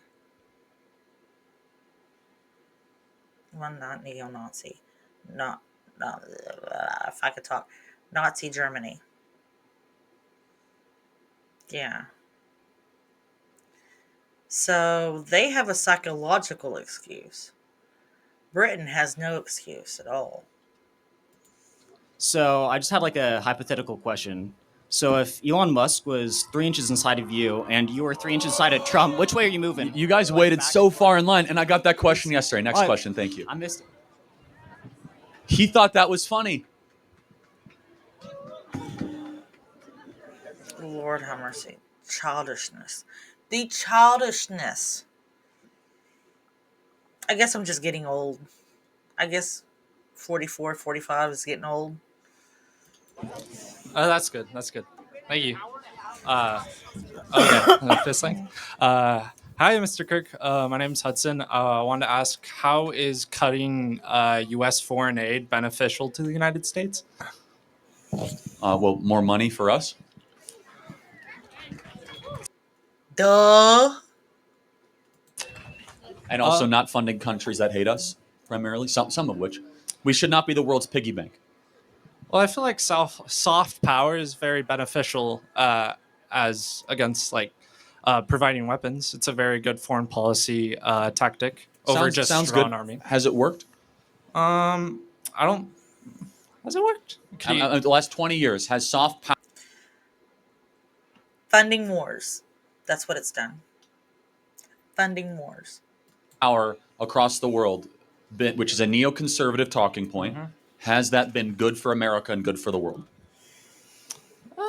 I feel if we could prevent the death of even a small number of people, it's beneficial. Giving HIV vaccines, any other vaccines is very beneficial. It can prevent the COVID 2024, 2026 if it was to happen in Africa. I think just stopping another COVID and then another stock market fall would be very beneficial. Yeah, I don't know what. Problem is these countries are corrupt. The money's not going to the people. The money's going into the pockets of oligarchies and leaders and all that kind of stuff like that, and the uh, war industrial complex and all that kind of stuff like that. What that has to do with USAID money, but It has everything to do with it. Don't we give a ton of money to Africa for vaccinations with USAID? well, that's very little. That's a very little portion of it. But most of the money are just blank checks to their governments. They're just here, go spend the money. I mean, in Iraq, we spent $20 million on, a Sesame Street equivalent in Iraq. I mean, the stuff is so Sesame ridiculous. Street, the Ring Road? Yeah. Wait, the Sesame Street, like the. Yeah, the yeah, cartoon. I know what you're talking about. So, I mean, look, I asked the question: has it worked? The last 20 years did soft power work in Libya? Did soft power work in Venezuela? Did soft power work in Somalia? Did soft power work in Iraq? Did it work in Syria? Did it work in Yemen? Like, did it work in Ukraine? Ukraine's a great example of USAID money. We've pumped tens of billions of dollars into Ukraine. Hasn't really worked. So this idea that, like, we as the country... I don't agree with your argument because... Well, then show me an example where it's worked. Well, Ukraine is still standing. Barely. I mean, Ukraine's a destabilized, corrupt country where oligarchs have fleeced their citizens for 30 years because of U.S. taxpayers. 20 years. Well, I can imagine there's quite a bit of corruption in Ukraine and quite Russia. A bit. Corruption can be a part of a system. However, I think without the United States, Ukraine would have fell quite quick without the amount of money given. Yeah, I mean, I would say I don't think Vladimir Putin would have invaded if we didn't say Ukraine was going to go to NATO, which we said multiple times. We largely provoked Vladimir Putin's evil invasion of Ukraine. It was largely provoked by us.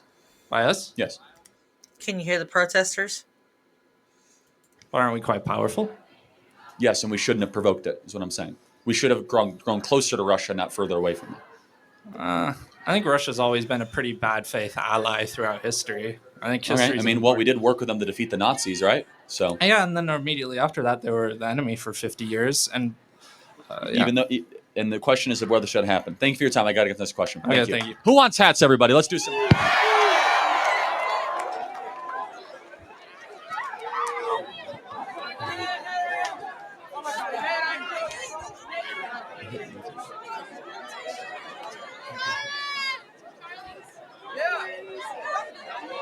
Everywhere. That was a lot of them. Okay, yes. Okay. Hi, how you doing? My name is Caden, and I was wondering, how I like this guy. This is crazy. do you feel? Yeah. Quiet down, guys. Oh, yeah, all the way in the back. We'll throw one. I'll get one back. Let me see if I can get one. It's pretty good. Yep. How would you feel about a legal or federal, all-wide federal legalization of marijuana? Yeah, I have the most unpopular opinion on weed. Okay. I disagree with him. By the way, this is not weed. I don't smoke it. I have smoked it, but I don't smoke it. But I do disagree with him on the legalization of weed because the simple fact is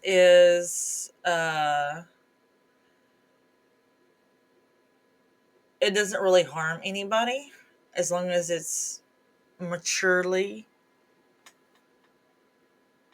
done.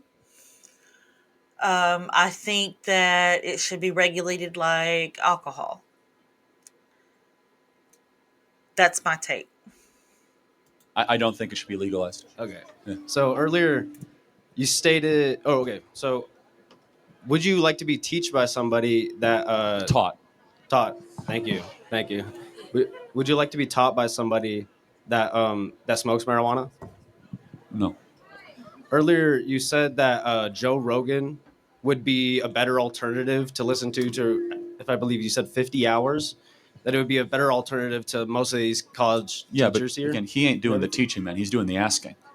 Well, you just said he would be a good like person to learn from. His podcast for sure. Yeah, and by the way, for the record, Joe Rogan does a lot harder drugs than marijuana. Well, okay, that's what I'm he saying. does but, you know, psychedelics, he does LSD, he does mushrooms, he does all sorts of crazy stuff. Well, this is going on YouTube, so I didn't know You what what? I could. This is going on YouTube, so I didn't know what I could say. No, that's fine. Yeah, I mean, but I think it's a fun point that you're making. Yeah, but what's your reasoning for marijuana not being? I mean, okay, so I guess let's first just ask. Let's just go through what we were promised. You know this guy smokes.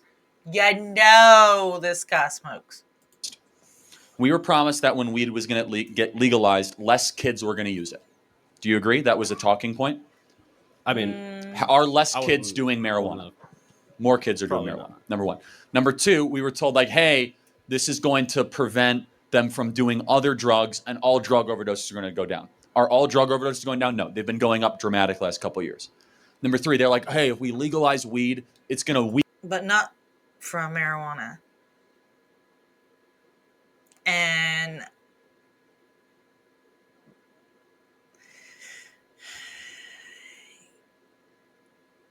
I've never known of a marijuana overdose. Just saying. weaken the cartels. Cartels are stronger and richer than ever. They just went to harder drugs and trafficking human beings. Fourth, which I think is an important point, which is, do you want to try to get drug usage up, or do you want to try to get drug usage down? And I'm like, some people say up, like, fine. I don't actually want to live in a hyper-medicated, substance-addicted society.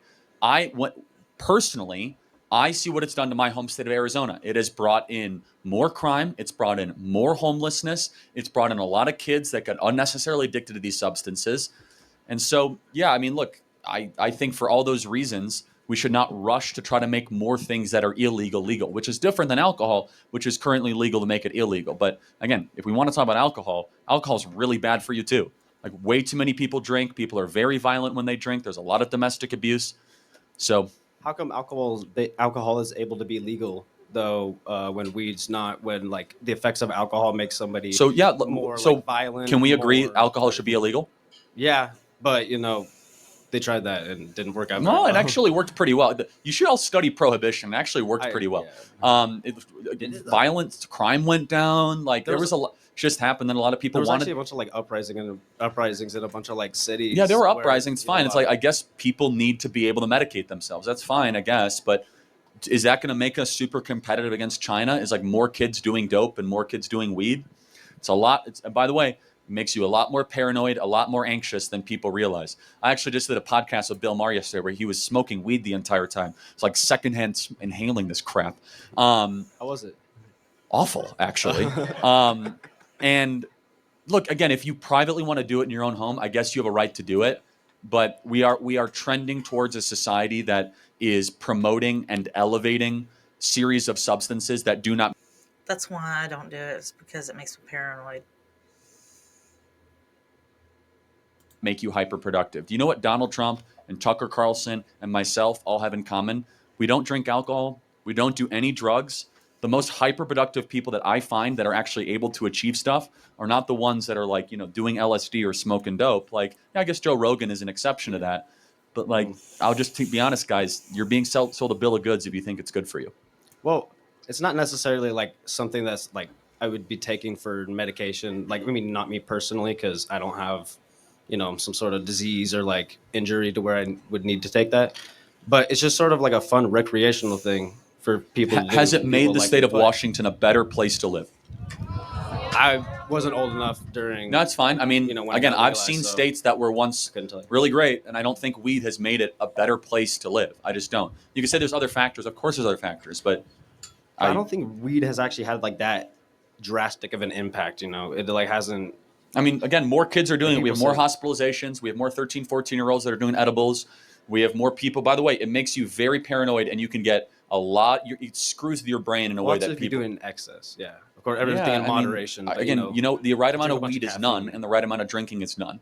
Yeah, you don't need to go through life medicated all the time. It's actually pretty awesome being sober. Well, so I'm saying not all the time, but Yeah, again, I'm of the standard that we treat our society way too much like infants, and as if you need to always have a substance in your body where you can actually be really successful being sober. Okay. Well, all right. Thank you. Appreciate it. I agree with him on that. Great day. Yes, we'll give him a hat. Let me see if I can get. Oops. Thank you. There you go. Hey, I almost got on his head. Yes, sir. Also, if you guys disagree, you guys can get work through the line here. Yeah. Just want to thank you for coming out here and answering all these questions to start off. My biggest problem with Donald Trump is I feel like throughout his political career, he's built it around just degrading, belittling, and insulting anybody who disagrees with him. I strongly believe that a house divided against itself cannot stand, and I think I agree with this. I don't remember the rest of his point or anything like that. But what he said so far, I agree with. Donald Trump has done that. And it is true that a house divided does not stand and all that kind of stuff like that. However, I cannot judge him for it because I'm an asshole.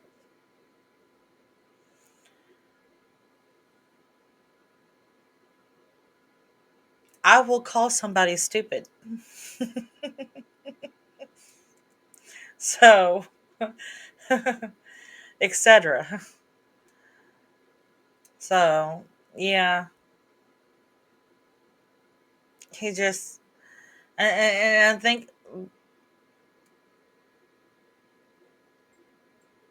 Trump doesn't typically appeal to me, but in that aspect of him, he appeals to me, if that makes sense. his approach to politics in the United States is making us more divided, and I think in the long term we will see repercussions for that.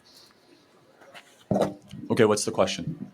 Well, if whether or not you agree with that assessment of No, that I situation. don't. We won the election, so I mean, like, what is the relevant question, though? Well, the relevant question is: do you think that that approach to politics and where the stigma is right now is going to be dire in No, I think years it's coming? somewhat of a miscategorization. I mean, are there things that he says that I wouldn't say? Is there a style that he employs that I don't employ? You see how I do things. It's not always like that. Right. But can you acknowledge he also keeps his promises? That's pretty good, right?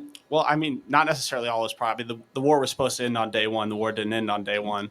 I mean, again, there is some political bravado to some of this stuff, but the border is secure, right? Well, it's more secure now. No, yes, it's totally secure. We have literally nobody coming across the southern border. I mean, so he in the first term he kept promise after promise after promise after promise, and so I guess what would you prefer? Someone like Donald Trump that has a style you don't like, or someone like George W. Bush that has a style you like and was a terrible, awful, lying president? Well, it's less. I mean, the style is going to turn into big demonstrations that we see across the country, where it becomes vulgar and it becomes difficult to work with one another. I mean, if you look at kind of, I mean, you can pick January 6th, or you could pick riots on the left side. You saw this kid that got punched by a professor here for wearing a Trump hat? No. But it's the other side doing it. We're not doing that. But it's both sides. Well, okay, January 6th is an example of that happening. Okay, how about on the right, something but within the also- last 3 No, years? but Anything within the last 3 years? within the last 3 You years can't name a single example of right-wing violence in the last 3 years. I mean, we're incredibly peaceful. No, seriously, you can't name an example. but I can name Tesla dealerships being burned, death threats every day against Tulsi Gabbard and President Trump. Oh, I don't know, President Trump getting shot on the 13th of July in Butler, Pennsylvania. So I just find it to be just a little bit like outrageous that, like, well, it's Donald Trump dividing the country. I know that he got shot. I know that they want to kill him. And I know that he's been keeping promises. I know that the left is, trying to murder us in the streets and punching our students in the face. And I understand that they're hunting everybody with a Trump supporting hat down. But it's somehow Trump's. I mean, come on. Man. No, but that's not what I'm saying. I think what you're confused What about. are you saying? That's what I'm about to say. What I think you're confused about is I'm not saying that I'm in support of what's happening on the left. I think the kid that got punched out in front of the coup, awful situation. I think burning down Teslas, creating violence on the left side, I think that's an awful thing to do. I do agree with that. But I think that Donald Trump, and I mean the President of the United States, ultimately has some form of a responsibility to try to unite people. And I think that the stigma on both sides is just rising up. And I think that's as a result of the leader we have now. And also the final point just on January 6th, just because January 6th happened 4 years ago opposed to 3 doesn't make it any less significant in this conversation. Again, 90% of the people there did nothing violent. They walked into the Capitol. They said a prayer. They didn't touch a police officer. They didn't touch. They didn't do anything with the windows. And if we want to talk about violence, They did something with the windows. You see again, the videos of the less windows? than 10. Again, like there were like maybe 50 people that were violent there, and over 2,000 people got arrested or convicted. The largest. And a lot of those were instigators. manhunt in federal government history. But again, while we're talking about, I don't know, mass violence and all this, like Trump actually told them to go home and to not be violent. you remember the summer of 2020 where actually like material violent crime went up across the country? I know that you're not saying it's good. I don't agree with but I know, but it's just like what exactly is your issue with Trump? He says mean things. Well, I mean, yeah, to some extent. I mean, come on, man. You're more mature than that. It's ridiculous. No, but to some extent, what the thing is yeah, you can dumb it down to he says mean things, but he antagonizes the other side so far to the point come where on, like, how? no, but it's how? Yes, how? Anybody who disagrees The guy, with him, they shot him. Oh, he's antagonizing that. that's They not try what to I'm put him saying. in jail for 700 years. Oh, he's That's not what I'm antagonizing sa- them. I'm not. That's not what I'm saying. No, I'm show me saying prior to examples. that Tell me point- exactly how Trump is antagonizing the other I mean, side. well, it's not just the other side; it's Republicans as well. Show I me. mean, No, he gives come on. What are your insults out. examples? Okay, well, I mean, from the Republican side, just as a specific instance, at a 2015 Iowa forum with John That's McCain. 10 years ago, man. But he was 60 some odd years old 10 years ago. This Does is that an mean that we can outrageous just claim. I mean, disregard can you name anything within the last decade? that Donald Trump has done to divide Well, I mean, the like country? seriously, it's like, oh, he's antagonizing. Well, there was a thing in 2015 at an Iowa. Okay, well, just take the debate then against Kamala Harris, a fear-mongering example where he's talking about illegal immigrants coming over and eating the cats and dogs. Well, how does that antagonize the other side? Because it creates a situation where it seems like what's going on is worse than it actually is. It's offensive to a lot of illegal immigrants that look at that. Oh, it's offensive to the people that broke into our country. I'm sorry. Who eats cats and dogs? Leave. You broke Never heard of a Mexican eating cats and dogs. Just saying. into America. I'm sorry that we're offending you.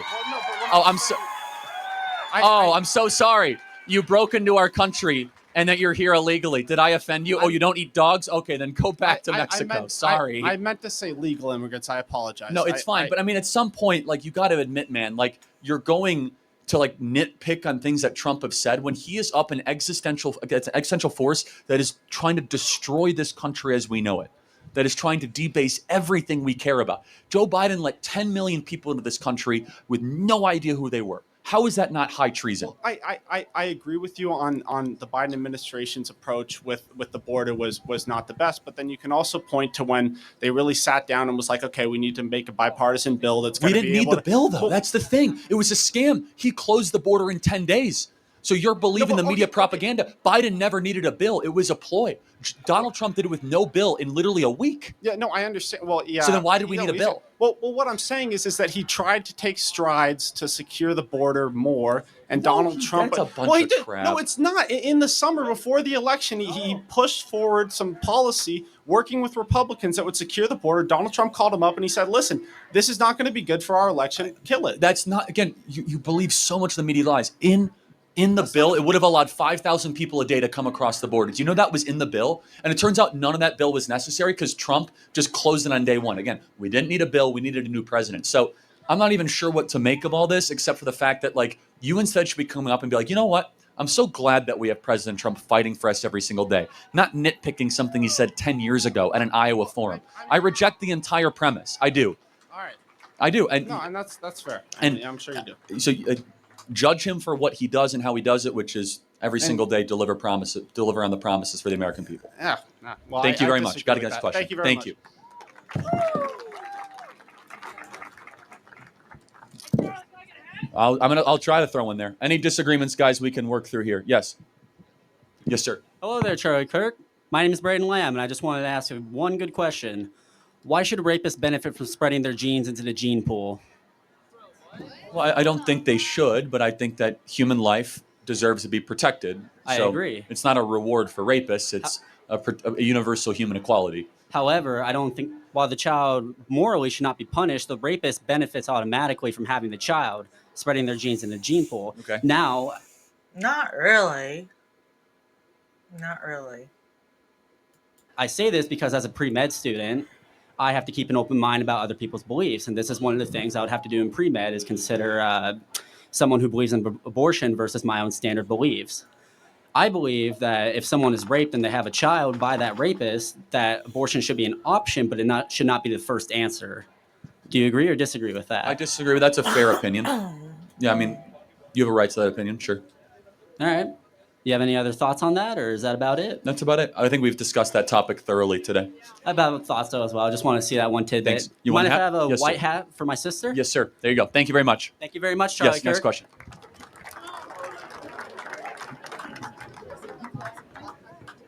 Okay. Oh, this guy. Good afternoon.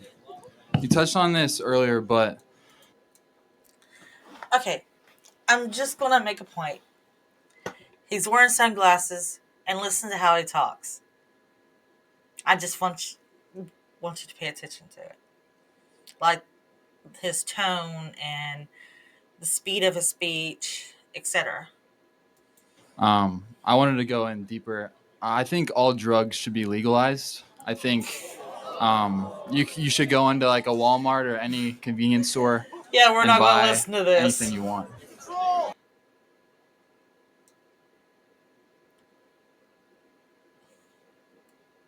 We're going to skip this.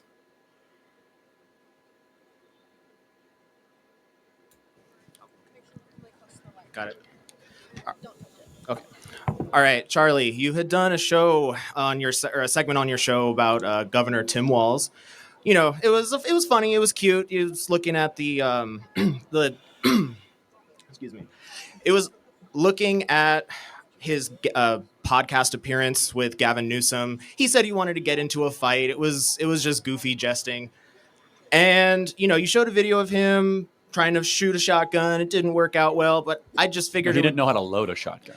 There you go. So my point is, though, I figured as a political commentator, you would prefer to have a substantive discussion about the economic policies that he has passed. And I have some listed here. Forgive me, the list is a little long, but it has price tags on what it would be estimated to cost to This guy is not very intelligent, just saying. implement these policies in the United States. And I just would like to get your opinion on a few of them. Free breakfast and lunch for kids, making sure that children can eat in school. That's not what it $20 billion per year. Bad idea. Legalizing marijuana, I've gotten your opinion on that. That's a net savings of $8 billion per year. Carbon-free electricity by 2050 terrible. costs $41 billion per year. We have 12 weeks paid family sick leave costing $45 billion. Wait, is this what he did in Minnesota or what he That's want? correct. It's what he okay. did in Minnesota, and these costs are the projected costs of what it would cost to implement these things. Keep working through the list, and then I have a question. Okay. So banning gay deconversion therapy, a savings of $9 billion. No, it's an attack on freedom of speech. How does that save $9 billion? You got to explain that one. So That's banning the cost freedom. Of having the deconversion therapy. No. Explain. operation No. centers. Don't just read off the piece. Explain to me. Use your reason. How banning therapy. That is literally the only thing that I agree with.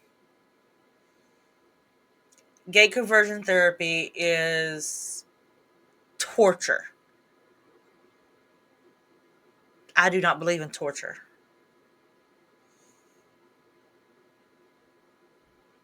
No. I also don't believe in ABA. Therapy saves $9 billion. Okay. Let's go through the rest of the list. I'll come back to that point as well. Okay. Now, I still have a few more. Red flag laws. If someone says I'm against. that if they want to shoot up a school, then the government has a right to confiscate that person's That is guns. not what a red flag law is, for the Okay. record. A red flag law is that somebody, like a spouse who's in a dispute, could wrongfully accuse their husband, who's a veteran, oh, he's violent or whatever, even though he isn't, and his rights get taken away. Or even worse, a husband can say it against his wife, and she's not able to protect herself. I see. Red flag laws are not that at all. And by the way, if someone says they're going to shoot up a school, they're going to get arrested. They're not going to have their guns taken away. This has happened in the past, and they have. Yeah, you know not who's been friends with arrested. school shooters? Tim Walz is friends with school shooters. That's Everyone what he brings literally. up that point, but let's go. Yeah, they again, bring up that economic point because policy. that's what he said. So He's like, I'm friends with school shooters. the That's total really cost creepy and weird. Of all of these are You hear that? That's $161 billion per year. Now, if it comes to How does a red flag law save $61 billion a year in Minnesota? What is the GDP in Minnesota It's not in like? the Minnesota cost. I'm saying that these costs added up for the entire United States to implement them $161 billion per year on average. Right? There's some wiggle room there. How would now a red flag law President save you Trump- $161 billion a year? everything collectively. Oh, I'm sorry. Okay. Yes, got it. everything collectively saves Still, I don't believe it. 161. And everyone, I implore you, if you are in favor of those policies, please look up the price tags. But beyond that, President Trump has expressed the desire to increase the military budget, not keep it the same, but increase it from $850 billion to $1 trillion. That cost right there could fund all of these policies. And the Pentagon has failed 7 audits in a row now, not counting for 60% of the money that it spends. I agree. And so why can you justify an increase in spending to this agency? I don't support more money for the Pentagon, but that's fine. That's President Trump's position, not mine. But just one very simple question. If Tim Walz was such a good governor, why is Minnesota losing population? I mean, I know his net favorability rating is positive. No, but if all this is so good, why are people net leaving Minnesota and going to other states? They're not flocking to Minnesota. I fail to see if there's a direct correlation. Of course there is. People vote with their feet. They go to Florida. They go to Texas. They go to Arizona. They go to states that are rational and sane and that don't have tampons in boys' bathrooms. I would think that a lot of the people in this crowd would be in favor of just tampons being more readily accessible. In boys' bathrooms. As far as I understand it, that point has been disproven. It's not disproven. He's tampon Tim for a reason. They're in boys' bathrooms. Now, again, but they're here on campus, I think, in boys' bathrooms too. Yeah. So he's just not disproven. It's the liberal way. But no, you got to explain to me how, why would tampons be in boys' bathrooms? That makes no sense. The gay conversion therapy, how that saves $9 billion a year. What is that all about? That just sounds fake. Well, there's the cost of maintaining these facilities, right? There's paying the employers who work at them.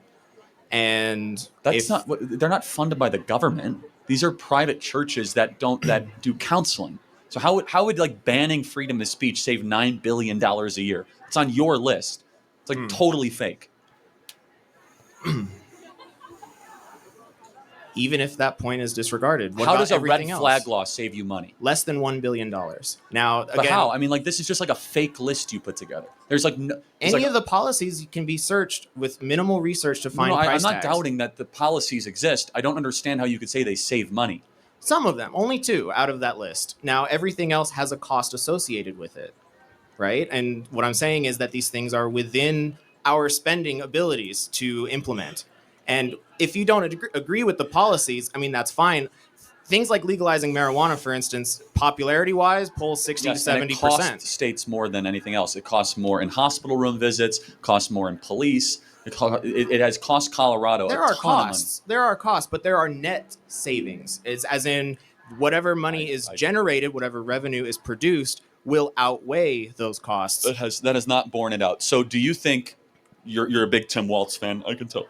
Based on his policies, yes. Okay, great. And and as far as paying for them, I think the question that people usually mock in return to these ideas is, how do we pay for it? How could we possibly pay for these things? Actually, not a single one of those are good ideas that should happen. 12 weeks paid family leave? Not by the government, no. By who? The employer. In fact, you know what? Turning Point USA. Incentivized. Hold on. No, that's not true. We have 1,500 employees. We give 3 months full paid leave at Turning Point USA, and we are a micron of the size of Microsoft or NVIDIA. And everyone applauds because that's the correct policy, right? Yes. That's the correct choice. So to have this available for other companies, that should be a net positive. And with the cost that associated with it, it's within our capabilities to spend it. It's a policy choice not to spend for it, which is what I disagree with. Okay. Thank you for your time. Okay.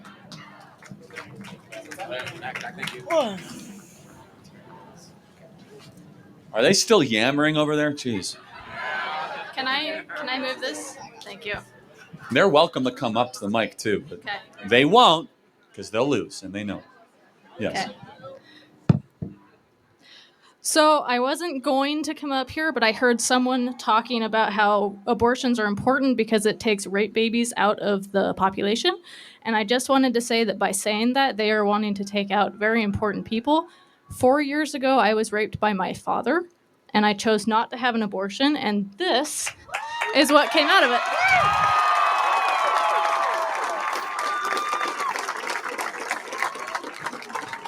I'm very sorry that happened to you. That is incest and rape. And tell us your little one's name. This is Jonah. And Jonah's a miracle from God. He is. But it was a terrible thing that happened to you. What is your message to people that say babies conceived in rape are not human beings? They are absolutely human beings. They are made individually by God, and they can do some very important things. I believe that he'll grow up and he'll help people, and based on all of our experiences, we can try and keep them from doing the same thing that their parents did. Praise God. Jonah is alive because of your courage. And you turned something evil into something good. So God bless you, and thank you so much. Hi, Jonah. You want a hat, Jonah? Yes, please. God bless you. Thank you. Give it up for Jonah and them. That's really great, everybody.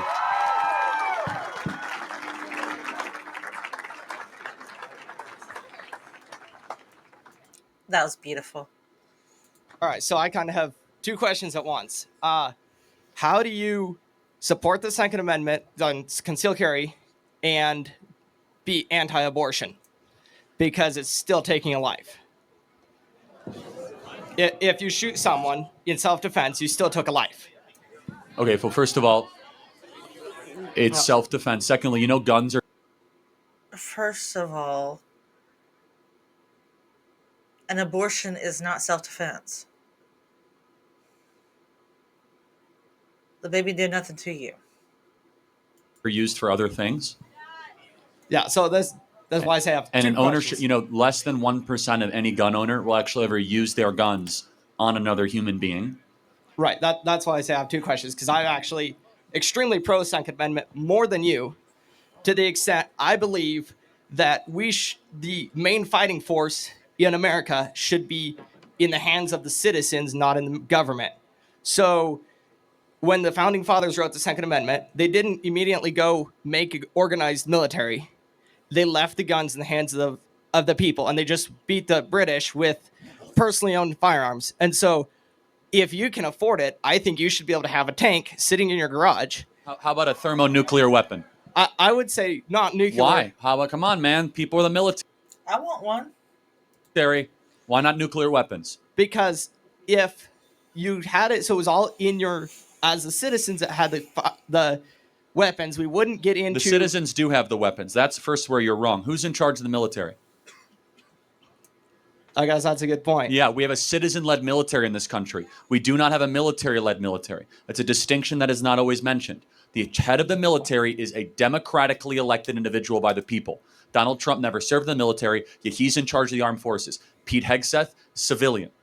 The people in charge, in fact, you can't serve to be head of the Department of Defense as a former general without a waiver from Congress. We have a civilian military. We do not have a separate military branch that there's permanently as a junta. Yeah. I guess I was thinking, because if it was all citizen, like... It is. That's the point. The commander-in-chief is a citizen by us. We do not have generals that just assume control of the U.S. government. It doesn't work that way. We're not Syria. We're not Libya. So your whole premise is wrong. We have a civilian-led military. I guess I hadn't thought of that way. So, I guess you answered my question. Thank you for being honest. Can I have a hat? Yes, thank you.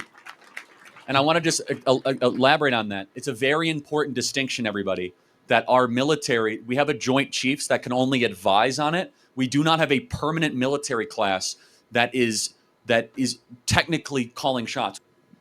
All right, what's up, Charlie, right? Yes, I think I've met you before. This guy's an idiot. Or maybe I'm wrong. No? I don't think so. I don't come to these types of things. But, so, you know, a lot of liberal people say that Trump is authoritarian and different than any other president, right? And you disagree with that. So I was wondering, what's the smallest thing that Trump could do that would, you know, be different and authoritarian, and a warning bell in your sign that it's undemocratic, you know? Like, is it running for a third term? What is it? So you want me to answer a hypothetical? I want you to make a stance right now that you're saying, I'm never going to take this back. If any president does it, not just Trump, if Joe Biden did it, then it would be, and it can't be, you know, something like, oh, if they took out all the Republicans. If Donald Trump did what Biden did, which was trying to use the Justice Department to imprison someone that he was running up against, I would speak out against that. Okay. When Joe Biden used the Department of Justice to try to put Donald Trump in prison for 700 years, That's the thing that dictatorships are made of. And no one spoke out against it. I agree. In the media, we acted as if this was normal. Okay, Trump's just going to go to jail for 700 years because he's running for office.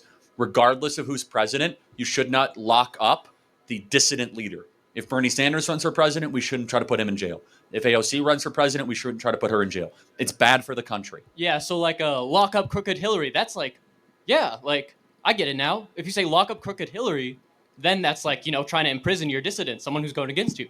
Yeah, well, she lost, actually. Yeah. So, okay, so if you win, then it's okay. Well, no, actually, we didn't control the Justice Department at the time. You following? Yeah. Right? Who was president in 2016? Yeah, it was Obama. It was Yes, when we said lock her up, that was a chant trying to say that someone who broke the law should be held accountable. There was no Justice Department that we controlled. It was Obama. Instead, you have to do you think it was wrong that Trump was hunted down by Biden's Department of Justice for 4 years? Can you disavow that? Can you say that Joe Biden himself ordered all of that? Yeah, it was Merrick Garland, who's his attorney general. It's his government. It wasn't like a separate branch of government. So can you say that was wrong? That is dictator stuff. That is third world stuff. Can you say that? Yes or no? Can you say that that was wrong? Come on, man. I heard that. Well, I hope you all have a good night.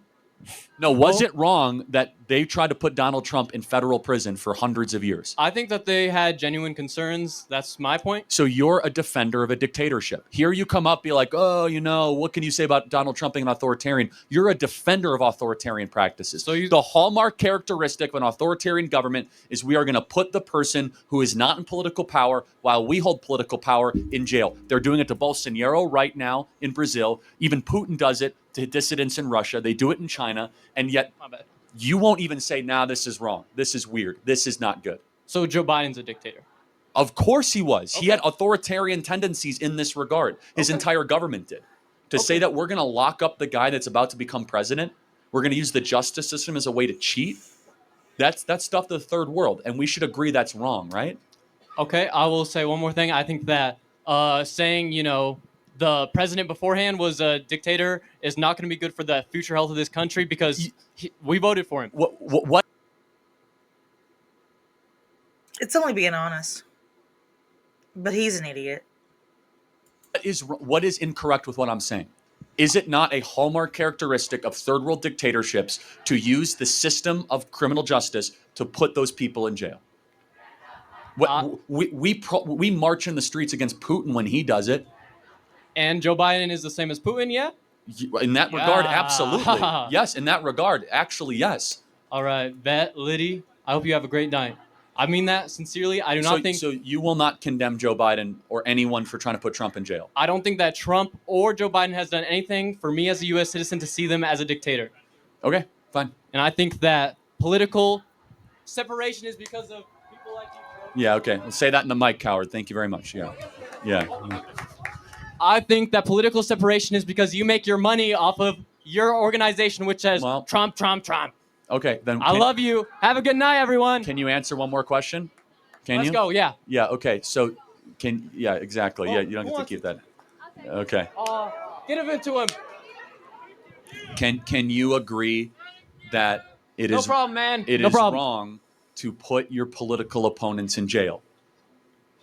I believe it is wrong, and we saw that right before he got elected that they said turn it all off. I think that we should have had a much deeper investigation. Okay, thank you very much. Have a great day. Yeah.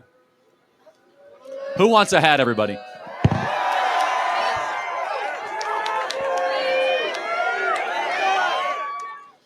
All right, I had a question about, I'm Tyler, by the way. I had a question. My girlfriend and I have differing political beliefs. We voted differently. We're both Christians. We have a lot of the same beliefs about how humans should be treated, abortion, that type of thing. But identity politics a little bit, not liking candidates based on their personality versus their policy kind of divided us. Also prioritization of policies. So she's a little more foreign helping. And I think we should be more focused domestically right now with the damage we've, taken on the last 4 years. So how should we handle our relationship when we have a lot of the same values but differing political beliefs? It's a really good question. So would you say that even outside of Trump, would you still largely agree on politics or no? I think so. There's a little bit I think that kind of plays into the identity piece. She tends to think that Trump's anti-immigrant, where I say he's anti-illegal immigrant. Outside of Trump, like, Yeah. do you think that she would vote more Republican than Democrat? I don't think so, just based off of the foreign aid piece. Do you want the truth? Yeah. Do not marry this girl. Okay. Do not marry someone that you cannot talk about the daily news with. You guys can laugh at it. Do not build a life with somebody where you cannot agree on what daily news channel to watch. I'm going to be honest. Yeah. I agree. We can talk about it, and we agree that, a lot of the mainstreams on You both have sides. to agree on it. I'm telling you right now, as someone who is married, when you have to instill values in a child, you cannot have the first elemental issue at 7 a.m. when you turn on the radio. Granted, my husband is more pro Trump than I am. I'm like on the fence about Trump and everything. Like, stay. Oops. I didn't mean to hit that. Stay back and watch. Because I want to see what's going to happen.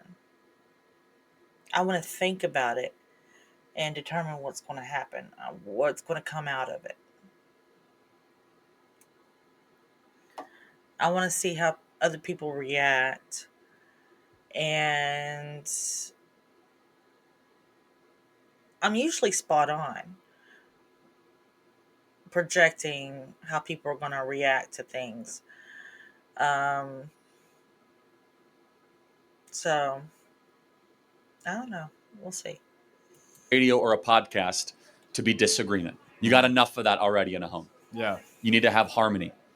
Can I ask you, like, specific issues? Like, we agree on abortion. Good. We've talked about immigration, and I've said, Trump's not anti-immigrant, he's anti-illegal immigrant, and we need to protect our own citizens. And we do need to bring in people from other countries, but only when we can actually give them opportunities. And we agree on that type of thing. So what would be dividing beliefs? Well, I asked what was the revealing? I asked, would she vote more Republican than Democrat? And you said, again, I don't want to put words in your mouth, but you said not really. Yeah. And again, I'm only saying build a life with someone where you have agreement on the macro issues. You can have disagreement on the micro issues. You need to agree on religion. You need to agree on eternity. You need to agree on political matters. You could disagree on what type of food you like. That's micro. Yeah. You could disagree on bedtime. Right? You could disagree on the type of cars or where you vacation. That is micro. Macro, you must be in alignment. And understand, let's just take, for example, you're raising a child. And she's like, hey, you take the son in the morning and then he'll be with the mom. Is that kid going to hear two different things? A house divided can't stand. And so that's the point, is that there must be harmony, because if all of a sudden, for example, your wife will be like, well, Trump is XYZ, and you say, well, no, he's actually this. At some point, it's like they'll look and they'll say, well, there's disunity there. So I'm a big believer in macro agreement. I'm not trying to rock your world here, but do not try to change your girlfriend or your future fiance or wife politically. It does not work. Yeah. I'm telling you right now. This would actually be a good segue. So I was going to come here to Wazoo. I go to Spokane Falls Community College. I didn't want to live the party life, the college frat life, and I didn't want to be influenced by liberal universities. I wanted to kind of just work and go to school. And I think a big piece of her political beliefs, I hear her, she has an open mind to what I say, and she starts to agree with things. I think a lot of her life has been influenced by having two liberal parents, and then now she's in school. Do not marry this girl. You do not want liberal in-laws. You do not want this. I'm telling you, run away, find somebody else. In-laws are very important. I'm telling you right now, as someone who's married with two kids, in-laws become embedded. You almost inherit them as pseudo-parents. And if all of a sudden you're going to be like, oh, here's Thanksgiving, here's Christmas. You should be excited about Thanksgiving. You should be excited about it, not begrudging against it. And so if you want warfare in the family, because here's the sad truth. You want the more blunt truth? Why not? Is she have a good relationship with her dad? Yeah. She'll side with him over you. Every time. Yeah. And she will leak to her parents against you if all of a sudden she feels as if the politics is going under the marriage. Her first love is her dad. And if she has a good relationship with her dad and she feels as if that you're like bringing bad ideology in there, I'm sure your mind is turning a little bit because you might have seen some examples of this. She will go back to the liberal parents against you and you'll be on an island. Yeah. And I say she has an open mind. Like, I don't want to put her under the stereotypical liberal. And I'm not saying that. I will I'm saying say it's parents matter, though. Yeah, but with her dad, I'll just like give you this anecdote. Her dad knows how I voted, and and he's a pretty strong advocate against Trump. He hasn't ever brought it up to me. We've had a good relationship, and she has called out her dad for not having enough of an open mind. And she says that, I'm torn between you two, and I think you should be less hateful. I know. I'm telling you, though, tie goes to the runner, which means tie goes to the biology. And because it's unfair for her to choose, which one or the other one. You might think like I'm generalizing. This comes from over 10 years of seeing and doing this, that political agreement is a necessary foundational element when you want to try to build a family. Got it. Thank you, man. Thank you. You got a lot to pray about and wrestle with. Thank you. Yes, sir. Thank you. I love my in-laws. My in-laws are great. They're all MAGA. All right, so that green shirt guy from a little while back got me thinking, how in your mind can someone be a dictator when they willfully gave up their office? I mean, you can act like a dictator. And I mean, Joe Biden didn't even know he was president, right? I mean, so for him, he might still think he didn't sign any documents. I mean, this guy's a joke, right? I mean, and by the way, dictators give up power a lot. Bashar al-Assad willingly gave up power in Syria. That's a bad example. Well, not necessarily. I mean, a dictator implies that there's assumed power there that they have absolute control over. Not necessarily. Again, what I was saying is that, let me be even more clear. Yep. When you use the legal apparatus to go after your political opponent, that is acting like a dictator. In what way? Because there's a dissident, Donald Trump, that's about to encroach on your power, and you're cheating. You are using what should be impartial justice as a way to favor, as a way to give yourself an advantage. So how was the justice impartial when the warrants used to search his Mar-a-Lago mansion were in fact issued by an impartial, neutral judge? Okay, search warrants are very different than indictments, but we shouldn't be searching Trump's residence in the first place. Former presidents should be off limits, period. Unless they're doing something, I don't know, like flying to Epstein's Island, then you actually don't get anything wrong that happens to you. So it's like, the point being is that we shouldn't be going after former presidents.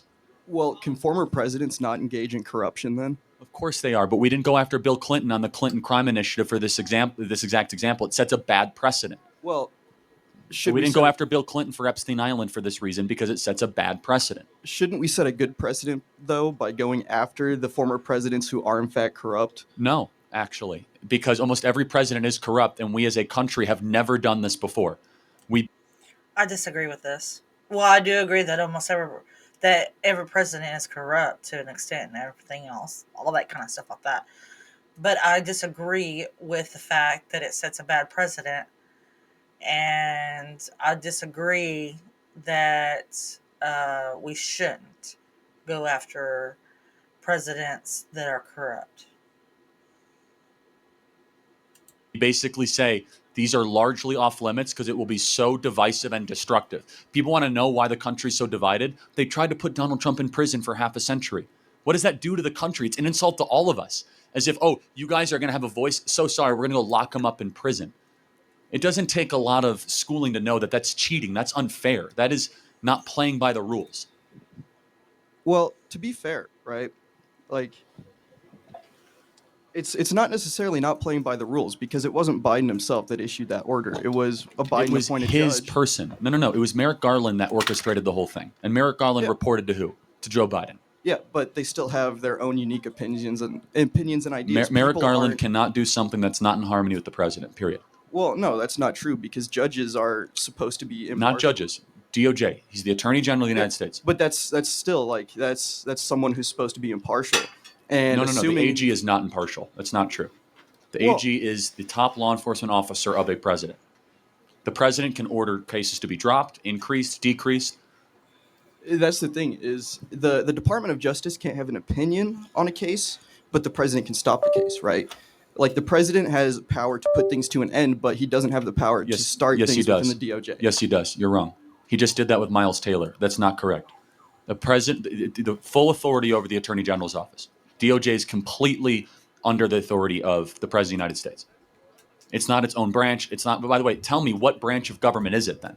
What article of the Constitution the DOJ judicial under? branch. No, it's not actually. Yeah, it's the an article. Department of Justice. Dude, you understand? The DOJ is in Article 2. Okay, the judicial branch is in Article 3. How many articles of the Constitution are there? Hell if I remember, dude. Yes, 7. Right, exactly. So the judicial branch is Supreme Court, District Court, Circuit Court. The Department of Justice is the law enforcement of the second article, the executive branch. that's a little bit. That is why the president appoints the head of the Department of Justice. But that's the thing, though, is justice is blind, right? Justice is supposed to be neutral. So in a department that's supposed to be neutral, to adequately distribute justice to people who deserve it, right? Is it not wrong to try and press charges on a former president, and then if it comes out that they're innocent, then it's just all said and done? I mean, Trump's trial didn't get him put in prison for the rest of his life, because the trial never actually came to fruition. Again, Yeah, I don't even know exactly. what we're debating here. It's hard to kind of take what you're saying seriously because you don't even know the branches of government, to be honest. So here it's like, let me just make this as simple as possible. They tried to prevent Trump from being president by putting him in a prison cell. That is wrong, and it should never happen again. Thank you very much. Let's get to the next question.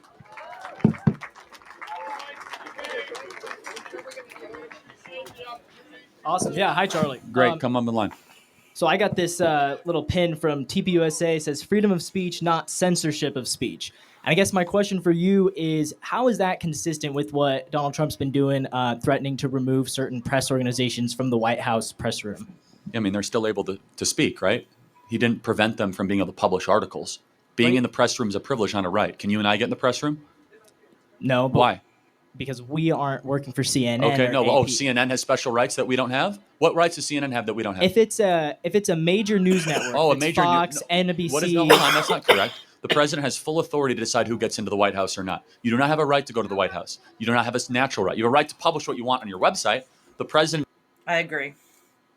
didn't sign an executive order telling the AP that they can't write what they want to write. It's saying that if you're going to behave in a certain way, you're not allowed on White House grounds. Sure, Period. but he's restricting their access. So that's not restricting speech. So you think that that it should be okay to restrict access? Yeah, of course. If you act in a certain way, if you act like a jerk, you leak stories, you're belligerent, you're aggressive, you have lost the right to go on White House grounds, period. And do you think that Fox News was doing that to Biden, but he didn't kick them out of the White House? Okay. So I guess, why do you think, what should the grounds be for getting kicked out of the White House? Breitbart, he kicked out OAN, he kicked out Real America's Voice. What are the grounds? Every president can determine it. It is at the sole duty of the president. It would be one thing if President Trump signed an executive order saying, CNN, you can't say this. That would be a violation of freedom of speech. It's very simple. It's access. Access to the White House is a privilege, not a right. You have to apply for it. To get on White House grounds, you have to behave a certain way. You have to hopefully dress a certain way. You have to be with a certain honorable understanding that you don't run the White House. You cover the White House. And if you act like a jerk, you might get kicked out of the White House. So what do you think the Associated Press has been doing wrong to get kicked out of the In White that House? specific instance, they decided to not use official government terminology, which was the Gulf of America. Right. The official terminology that just got changed. That's how it works.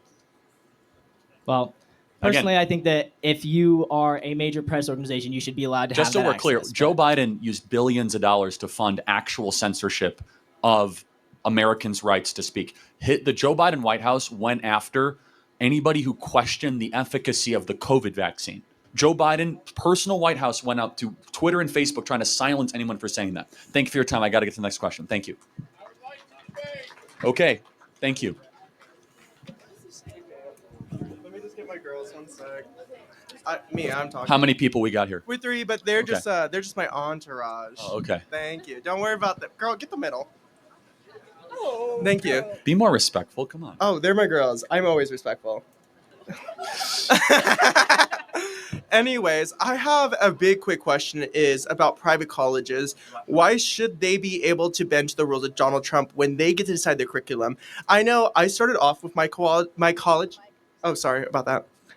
I started my college career in a private university on Lacey, like St. Martin's, and they're a big Catholic university where they get to decide their own curriculum, their own way of teaching, and especially it was religious. And so now Harvard is being struck with a bunch of like deals where they're not allowed, they're being withheld $2 billion worth of research funds, or was it 200 millions? I'm sorry if I'm 2 billion, right? Thank you, sorry. But they're a private university. Why should they bend to the knee because they're private? I get why public universities, because we're funded by the government, but why should private universities bow to the knee of the president? Well, first of all, private universities receive a lot of government money too, through federal student loans called FAFSA, right? So Yeah. FAFSA is all federal student loans. Secondly, that's taxpayer money that is being sent to Harvard, $2 billion. Thirdly, Harvard has a $50 billion endowment. They can pay for their own research. We don't need to be financing research at Harvard when they're sitting on a $50 billion cash pile. Okay. But at the same time, it is like a private university. Like, even with if it's like Catholic or not Catholic, because I know Harvard's not like a religious school, right? Well, it used to be, but It not used anymore. to be, not anymore. Like, I went to a fully religious Catholic college. But I bet they still took federal money. You use Little FAFSA? bit. No, we use WA FAFSA. Yeah, FAFSA. Yeah, WestFA. Okay, yeah, again, FAFSA. Yeah, so that's federal money. Yeah. So the idea of a private school is actually a very questionable idea. But why can't we teach different ideologies at different times?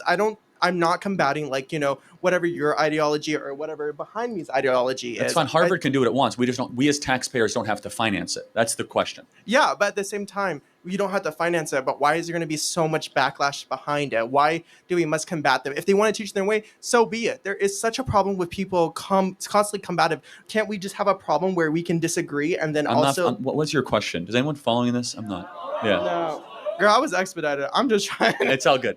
Thank you very much. Thank you. Can I get a hat? Because Okay, someone's very sure. close. Thank you. You're very polite. Thank you. All right, thank you. Nice to meet you, Entourage. I got expedited. I didn't want to be over here. So weird. All right, what we got here? We'll go about 15, 20 minutes, then we'll give out all these hats. How about that, everybody, huh? And we'll sign some stuff. Yeah.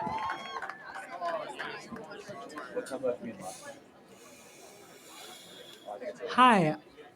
I have a I'm glad it's almost over. My butt hurts. loaded question for you about gun control, pun intended. I know that you are anti-gun control for some of the previous comments that you've made, including one of the Nashville comments that you wrote a little while ago. You were interviewed on. I personally think that gun control should be a bit more restricted and tight. Because of a personal experience that one of my siblings had at their school, where somebody brought a gun to their school and nobody was shot, and they were able to get the kid off the premises, and my siblings were okay. But it was really scary thinking about the fact. Gun controls in schools. I agree with that. I agree with, kids having to go through a monitor and all that kind of stuff like that. Yeah, I agree with that. Because we got to do it for airplanes and all that kind of stuff like that. Besides, they might as well get used to it. But in general public, no. That I was over here and they were over there, and I couldn't do anything about that, and that it even happened at all. And I'm not super well versed in gun politics, but I've recently taken an interest in it because of that incident. I just want to know what your opinions are on that. Great. Thank you. I'm sorry that happened to your family. So do you think, and it's not a trick question, do you think gun ownership is a privilege or a right? I think it is a privilege. That's where we disagree. So I think it's a right for people to be able to. I think it's both, depending on your rights and stuff like that. Because if you strictly just think of it as a right, then criminals have the right to have it. I'm talking about people who have criminal backgrounds, all that kind of stuff like that. But they don't have the right to have it. They don't have the right to vote. They don't have those rights. You lose your rights when you become a felon, To defend themselves with a firearm. which I don't necessarily agree with, but I think it should depend on the crime committed, etc. And so because of that, I tend to favor looser gun restrictions. I think it's a privilege because having a gun means you're able to easily take a life, even if it is in self-defense. And with that it is a responsibility. Things that are a responsibility are, for me, inherently a privilege to have. Okay, yeah, so we just disagree. We think that it's a right for the American people to be able to arm themselves in some, let's just say, some understandable capacity, and that would be the ownership of firearms. Okay, so do you think that the current laws that are restricting gun control are good enough? Well, it depends on what state and what context. I would actually think we need less gun laws, not more in certain areas. How so? Which areas are you referring to? Chicago and Washington. I can't imagine. It's probably pretty hard to own a gun in Washington, right? So I guess, and if I can ask, where did that incident happen? Vancouver, Washington, actually. Okay, so that is southwestern Washington, right across the border of Portland, right? Yes. Is that right? Yeah. Great, beautiful spot. So if I could ask, so Washington has very strict gun laws. So does Oregon. That didn't prevent that kid from getting the gun or bringing it to school, right? I suppose not, no. So it's something to think about, right? Yeah, it is. No, I'm not trying to put But- you on the spot. I'm That's saying okay. that at times gun control does not work the way that you hope it works. I do not want to see people that should be in mental institutions own weapons. The problem is that it is an overly used distinction where there's a lot of great veterans that get wrongly diagnosed with PTSD and their Second Amendment rights get taken away from them. And finally, I'll say is that I think you as a woman should be able to have an equalizer, which is a gun, to be able to defend yourself against someone that might wish harm with you. So I do agree with that aspect. I also think that this kind of relates a little bit to private citizenship for like military use and gun use, because I think that from what I know, I don't know a lot, so you can correct me if I'm wrong, that their regulations for gun ownership is different than just owning one as a normal what citizen state or what country? in America. Okay. Yeah. Say that one more time. I'm sorry. Private military owned corporations that hire civilians with gun rights. Sorry, that's a really long. Yeah, I don't know actually. So you're asking, I'm not sure. So Private corporations that hire, they're not called mercenaries. They're more like security guards or with guns. yeah, I mean, look, it's kind of hard to word it. you can get your hands on some pretty sophisticated weaponry here in this country. But I got to get to the next question. Thank Okay, you for that. sorry. I encourage you to read a book. It's called Gun Saves Lives. Okay. All right. Yes. You promise me? All right. Thank you. Here's your hat. Yes, you get a red one. Thank you very much. Want me to sign it? I'll sign it. God bless you. Thank you. Thank you for your question. Thank you. We'll do a couple more. Yes. Thank you very much for letting me come up here to speak today. Much appreciated. Were you the one that was yelling? Yes, Okay. that was me. I was hoping. I'm not technically a student, but I do know a lot of the student body, talk politics with them discreetly on my personal time. And I do want to bring up an important topic, which I think is worth debating. But before I do that, I'd like to start out with talking about the rugby team. Sounds like we got a fundraiser coming up here shortly. I'd like to pledge. That was the one that I skipped that come up about the rugby team. The first $100 to that rugby team fundraiser. And in addition to that, to the rugby team, I will be reaching out to you. Please pay attention. If the rugby team is willing to let me host this event, I'd like to host your fundraiser this week to get you your funds for the event. And we're matching it. Yes, and I'll make sure that anything's included. Yeah, we'll figure it out. But I will reach out to you. I'm going to throw a big party. You're all going to be invited as long as you're willing to support the rugby team. Fall for them. If they're willing to work with me on that, they'll do an announcement. Thank you. Thank you. If there's anyone with the rugby team, I'll talk to you We're soon. running out of time. What's the question? My biggest concern, honestly, is in my country, since I've been paying attention over 20 years now, the biggest problem with why I see so much division in the country and the world is based on the fact that our Western traditions, both secular and religious, have accepted and tolerated lies, mostly from our intelligence agencies. And, obviously, Jesus. I agree in general. Okay. In general. This guy I don't 100% agree with. Because it's almost, he gets into the whole thing where it's almost like it's the Jews' fault. And yeah, no. If you're going from a religious preference, Jesus was very apparent on lying, and and that he is the truth, and that on the secular side, without or with liars, there is no truth that can really be figured out. My main problem is our intelligence agencies have been known to lie for us, especially our domestic CIA, but also more on what I think the debate topic should be today is the fact that we are deeply allied with Mossad, an intelligence agency that is very, very specifically, their strategic intelligence focus is war by deception. And to me, that is the most anti-Western motto that we could ever be allied with, to the point where I do expect, like most lies do, will rot the core of this country out. As is already. I need to look something up.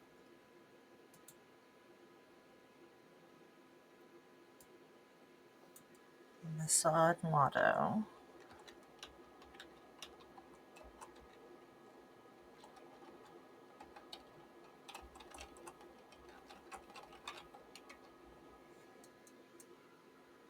I have no idea why it's doing that.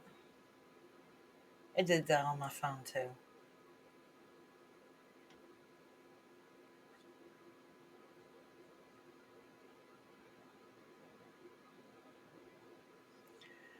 Okay, their current motto is where there is no guidance, a nation falls. But in the abundance of counselors, there's safety. Remember that. Already done with the division that we see on a daily presidential cycle or daily, weekly presidential cycle. My debate What's for the you question, man? You got it. Yeah. Yeah. My question is, will you denounce Mossad's tactic of deception by war? Well, not necessarily. I mean, we use a lot of deception in World War II, didn't we? I mean, for example, I'll give one of hundreds of examples I could give. Do you know we deceived the Nazis thinking that we were going to invade at a different choke point on Normandy Beach? We deceived the Nazis. Was that wrong to do that? You know, we did inflatable tanks on the southeastern coast of England, which threw off the Nazis. That was deception, and we won the war. I understand there's deception in tactics. Okay, fair enough. So deception in strategy, educate me on what you're talking about. But deception in mission statement, value, and purpose is a completely different strategic level. That is that I don't know enough about it. For those lies. I don't know enough about it. Is that the mission statement of Mossad? That is the motto of Mossad. Okay, I didn't know that. So what is the question then? My question is, will you denounce if? Now, is that actually the motto of Mossad? No. I'd have to learn more about it. I mean, to validate. Obviously, I don't like pushing people on facts I can't see. Yep. But do you denounce that the purpose of an intelligence agency should be deception, or by deception as a the primary purpose should be to protect your people, which I think that's what the purpose of Mossad is, but I could be incorrect. Now, unfortunately, I don't believe that is the purpose because I see so much deception. If we look here, it's hard for people to even decide the truth on the matter of the conflicts over there, but also the truth on the matter domestically, to the point where That was my doorbell. My groceries are here. we're fighting and having to kick people out of our campuses. Got it. I got to get to the next question, but I'll look into that. Thank you very much. And I look forward to raising a bunch of funds. Let's do it. Let's get that rugby team to DC. Thank you. Okay.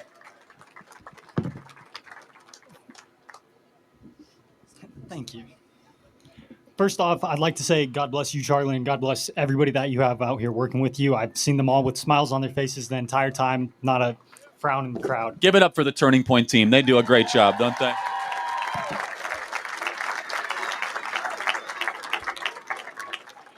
And then secondly, my father, he is a hydraulic fracker, and knowing that Elon Musk is one of the biggest supporters and suppliers of electric cars and electricity, why should we trust him in the government when we know that those kind of mines do way more damage to the earth and with fumes? Yeah, I mean, look, President Trump is the president, not Elon Musk, and we are expanding our energy capacity, and we're drill, baby, drill all the way. And we're using our LNG, and so your dad is going to have a lot of work on his hands. I agree. My husband is ex-fracking. He was a diesel mechanic for multiple fracking companies. as being in a hydraulic fracturing. So thank you, man. I appreciate it. And then if Yeah. it's not too pushy, would it be okay if I got a hat and you sign it for my little brother? Yeah, He's fine. over in the military. Absolutely. Right now. Thank you. I appreciate Yes. it. This will probably be the last question. We might go one or two more. Last question. Yeah.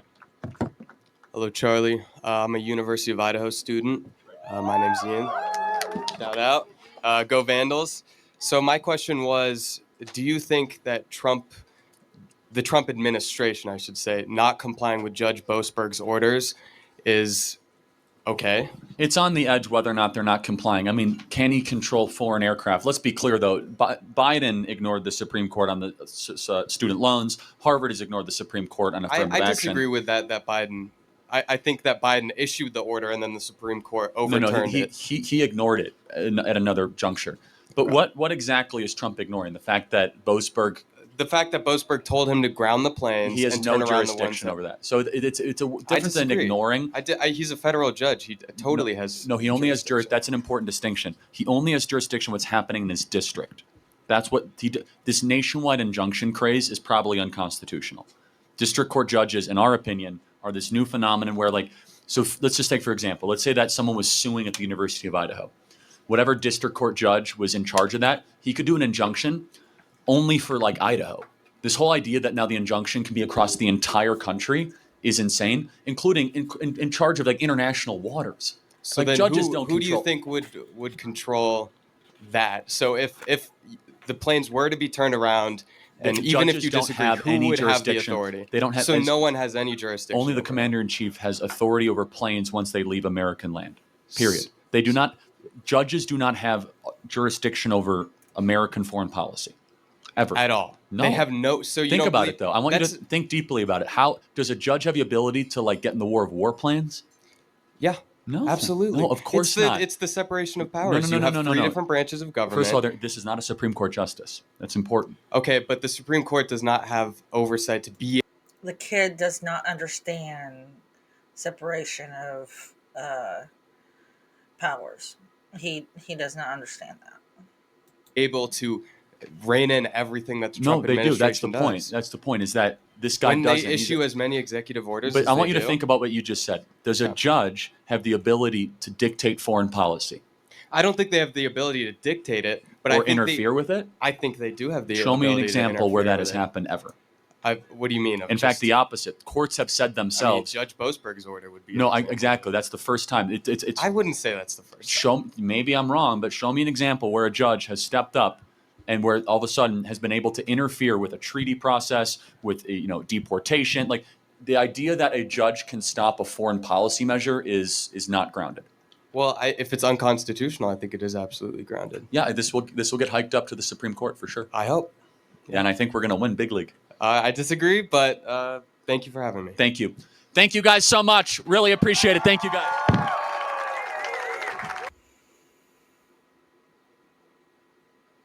Well, that's it. I didn't find anything misogynist. I did not find anything racist. I did not find anything homophobic or transphobic or anything like that. At least in this one. We'll see in the next one.